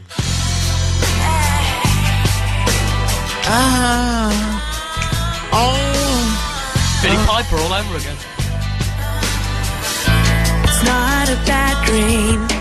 It happens in real life. They tear off our skin while we are still alive. Why do they take our souls away? The flute. Check the flute It's out. the flute, isn't It's it? the flute. Why do they take do-do-do-do-do for coats to wear on winter days? Dreadful business. So that's what I've been up to today, doing that, and also doing this. Matt, have you seen or heard the clip? You must have done. It's the most downloaded clip, I believe, on the internet, of Miss Carolina. Mm-hmm. Isn't that fantastic? It is, yeah. We've done the video on YouTube as well. Yeah, the video on YouTube, because she's a looker, isn't she? Mm. And she's incredibly stupid. I felt so sorry for her, I've got to be honest. Well, I think she'd been prepped. Let me explain what happens. She's on a Miss Teen USA beauty contest, and she gets asked an intelligent question. And they're prepped, I think, so that they can give some sort of intelligent answer, no matter what the question is. Mm-hmm. And I think she was prepped so that if any of her questions were about foreign affairs, she should mention Iraq and South Africa. But what I love about it, most of all, is the way the guy who's got the microphone, at the end of her talking absolute gibberish for 90 seconds, says, "Thank you very much." So I'm just going to quickly play it, and then we'll take some more emails and Skype calls and phone calls. It's going very well tonight. Okay. Recent polls have shown a fifth of Americans can't locate the U.S. on a world map. Why do you think this is? I personally believe that U.S. Americans are unable to do so because some people out there in our nation don't have maps, and I believe that our education, like such as in South Africa and the Iraq, everywhere like such as, and I believe that they should, our education over here in the U.S. should help the U.S. or should help South Africa and should help the Iraq and the Asian countries, so we will be able to build up our future for our Thank you very much, South Carolina. I tell you, being quite heavily Thank you very involved with the Miss England competition for the last 6 years and Yeah. sort of seeing how all this works, I'm so glad I'm involved in Miss England and not Miss America, because they just they've not cottoned on yet that it doesn't have to be a whole world peace bikini sort of competition. And No. in Miss England we have members of Mensa, women who've been running girls who've been running their own business since they were 16, 17 years old. And one thing that sticks out to me is, why do Americans call it the Iraq? The Iraq. Yeah. Well, she did, didn't she? I don't know if Why? many of them do. I've noticed a lot of them say The the Iraq. Iraq. The Why is Iraq. it not just Iraq? It has The to be Iraq. the Iraq. I don't know. It's like it's just, they're separating it from the rest of the world in a way, aren't they? It's the Iraq. It's not just Iraq. No, that's how I. Thank you very much. Thank you very much. Yeah. What did you think of that, Fiona? What was she on? Thank you very much. TV. I just love the way he says it. Thank you very much. Thank you very much. Why didn't he... If we'd had Chris Evans or Jonathan Ross doing it, would he have gone? Thank you very much. Thank you very much. We had Roy Walker do it one year. Ray Walker? Roy Walker. Say What's what you Roy see. Walker doing himself now? I'm probably wishing he got booked back for Miss England. Say the first thing that comes into your mind. See what you see. Say what you see. Say what you see. Roy Walker. Fabulous. He was a lovely guy. Oh, lovely guy. Oh, yes. Roy Walker. Can you do any impressions? No, not No? really. I'm pretty bad with impressions. I used to be able to do David quite well. Oh, David Beckham. David, yeah. That's not bad. It's not bad, It's is gone. it? I think it's gone a bit low pitched. Is he up there a bit more? Bit more up there, yeah. He's quite, because he talks quite slowly as well. Because he has to really think about what he's going to say. But he's not as stupid. He's sort of, I don't know. I heard a really good quote. He said, we looked at lots of nice houses in Madrid. And we even looked at one that had an indoor cinema. And then he thought and he went, of course, really, most cinemas are indoors, I know. But you knew what he meant. He had a cinema in the house. Yeah. Anyway, let's take a couple more emails, and then it's phones and Skype. Reminder of our phone number, if you get a moment, 01243 55 60 60. 01243 55 60 60, or you can email studio@playradiouk.com. But you're on your PC, and you can probably find those contact details on our website. Yeah, I hope so. You would, wouldn't you? Well, you would hope so. Yeah. But you got me thinking, I because know. we've got a message from Happy Tree. It says... I'm glad, because, somebody said it to me. They said, because I asked somebody to tune in last night, and they said it was great, but you thought the contact details were on the website. Well, I thought they were. Set something for the morning for you. Yes, because there's another thing, as Happy Tree says, where can we vote for Play 2 in the Internet Radio Wars? I can't find it on the website anywhere, and there should be a vote here banner, which you go on to playradiouk.com on the homepage and click where it says vote here. However, without getting too technical, the banners are on a rotation system. We have lots of things, so if you wait sort of 20 seconds, they should refresh itself and pop up with different banners and stuff. Okay. Contact details I couldn't tell you. Darcy Sato Thank you says, very much. Darcy says, guys, in the Baroness speech, replace references to the word dementia with the word stupid, and hey presto, it makes a lot more sense to me. Let's have a look. Baroness Warnock says that stupid people may have a duty to die. Yes. Darcy. Thank you very much. Okay, this is from Steve. Hi, the death clock on my Mac. Hey, I did the death clock. Oh, God. That is terrible. To read that? Hi, I did the death clock on my Mac, and it said I'll die in 2008. I'm 15, and of course, I'm not dead. Laugh out loud. Mm-hmm. Okay. That's a funny video that we probably need to get up, so we'll get to that in a minute. Thank you, Anne, for that. We will get that up, as it's Anne. I know Anne. You want me to read out these results, these football results, I assume? I'll read them out. Arsenal 6, Go on then. Sheffield United 0, Liverpool 2, Crew 1, Leeds 3. That's not really the classified sports results properly, is it? I'm That's just a bit- rattling through them. I'm surprised Arsenal won 6-0 because I thought they'd put out boys. They normally do first round of the Carling. Burnley 1, Fulham 0, Rotherham 3, Southampton 1, Watford 1, West Ham 0, Manx 3, Middlesbrough 1. Attention, Matt. Leicester beat Lincoln on penalties Whee! in the Tin of Paint trophy. Thank you very much, Mick. That's from Mick. And final result coming in from Spain. Real Madrid 1, Surreal Madrid a fish. Thank you very much. The state has no right to tell us what we should do. Let's get to Absolutely. Oh, gosh, Oh, my goodness. On a lighter note. Okay. Hi, Tommy. On a lighter note to what you've been talking about tonight, why do we all say such stupid things to our kids? We had the same thing said to ourselves by our parents when we were kids, and yes, find ourselves saying the same... saying the same things. some I remember as listed below. Okay, some of I remember listed below. Number 1, of course it won't hurt. Number 2, because I said so. Number 3, wait till your dad gets home. Number 4, we never had PlayStations, mobile phones, shoes when we were young. 5, eat your broccoli. 6, your face will stick like that. 7, I never did that when I was your age. You know, my dad always used to say, or always still says, I was 6 when I was your age. There you go. You don't know when you're born. I remember when. If you don't shut up crying, I'll give you something else to cry for. I was working at your age. If I knew then what I know now. You've made your bed. Can't hear anymore. Lie in it. What? There is definitely a lot of bad parenting about. Thank you for that. Eduardo emails, I've got a large penis. And it's my Peter emails, hello again, Tommy. On a serious note, since Gary Glitter has come back from India after serving his prison sentence for what he was sent to prison for, he seems to have gotten to ground, even though the Sun newspaper have a hotline for anybody who spots him to give him a bell so they can hound him. My question is to you, would you give Gary Glitter a platform to come on your show to justify his paedophilia? And more important, what questions would you put to Gary Glitter to unravel his paedophile thoughts and processes? Peter from Birmingham. Yes, I'd give anybody a platform. I don't think anybody should be denied free speech. And we can only learn from it. And we should not be afraid of learning. Because it's only what you don't know that does you harm. And there are things I don't know about paedophilia. And there are things I don't know about Gary Glitter.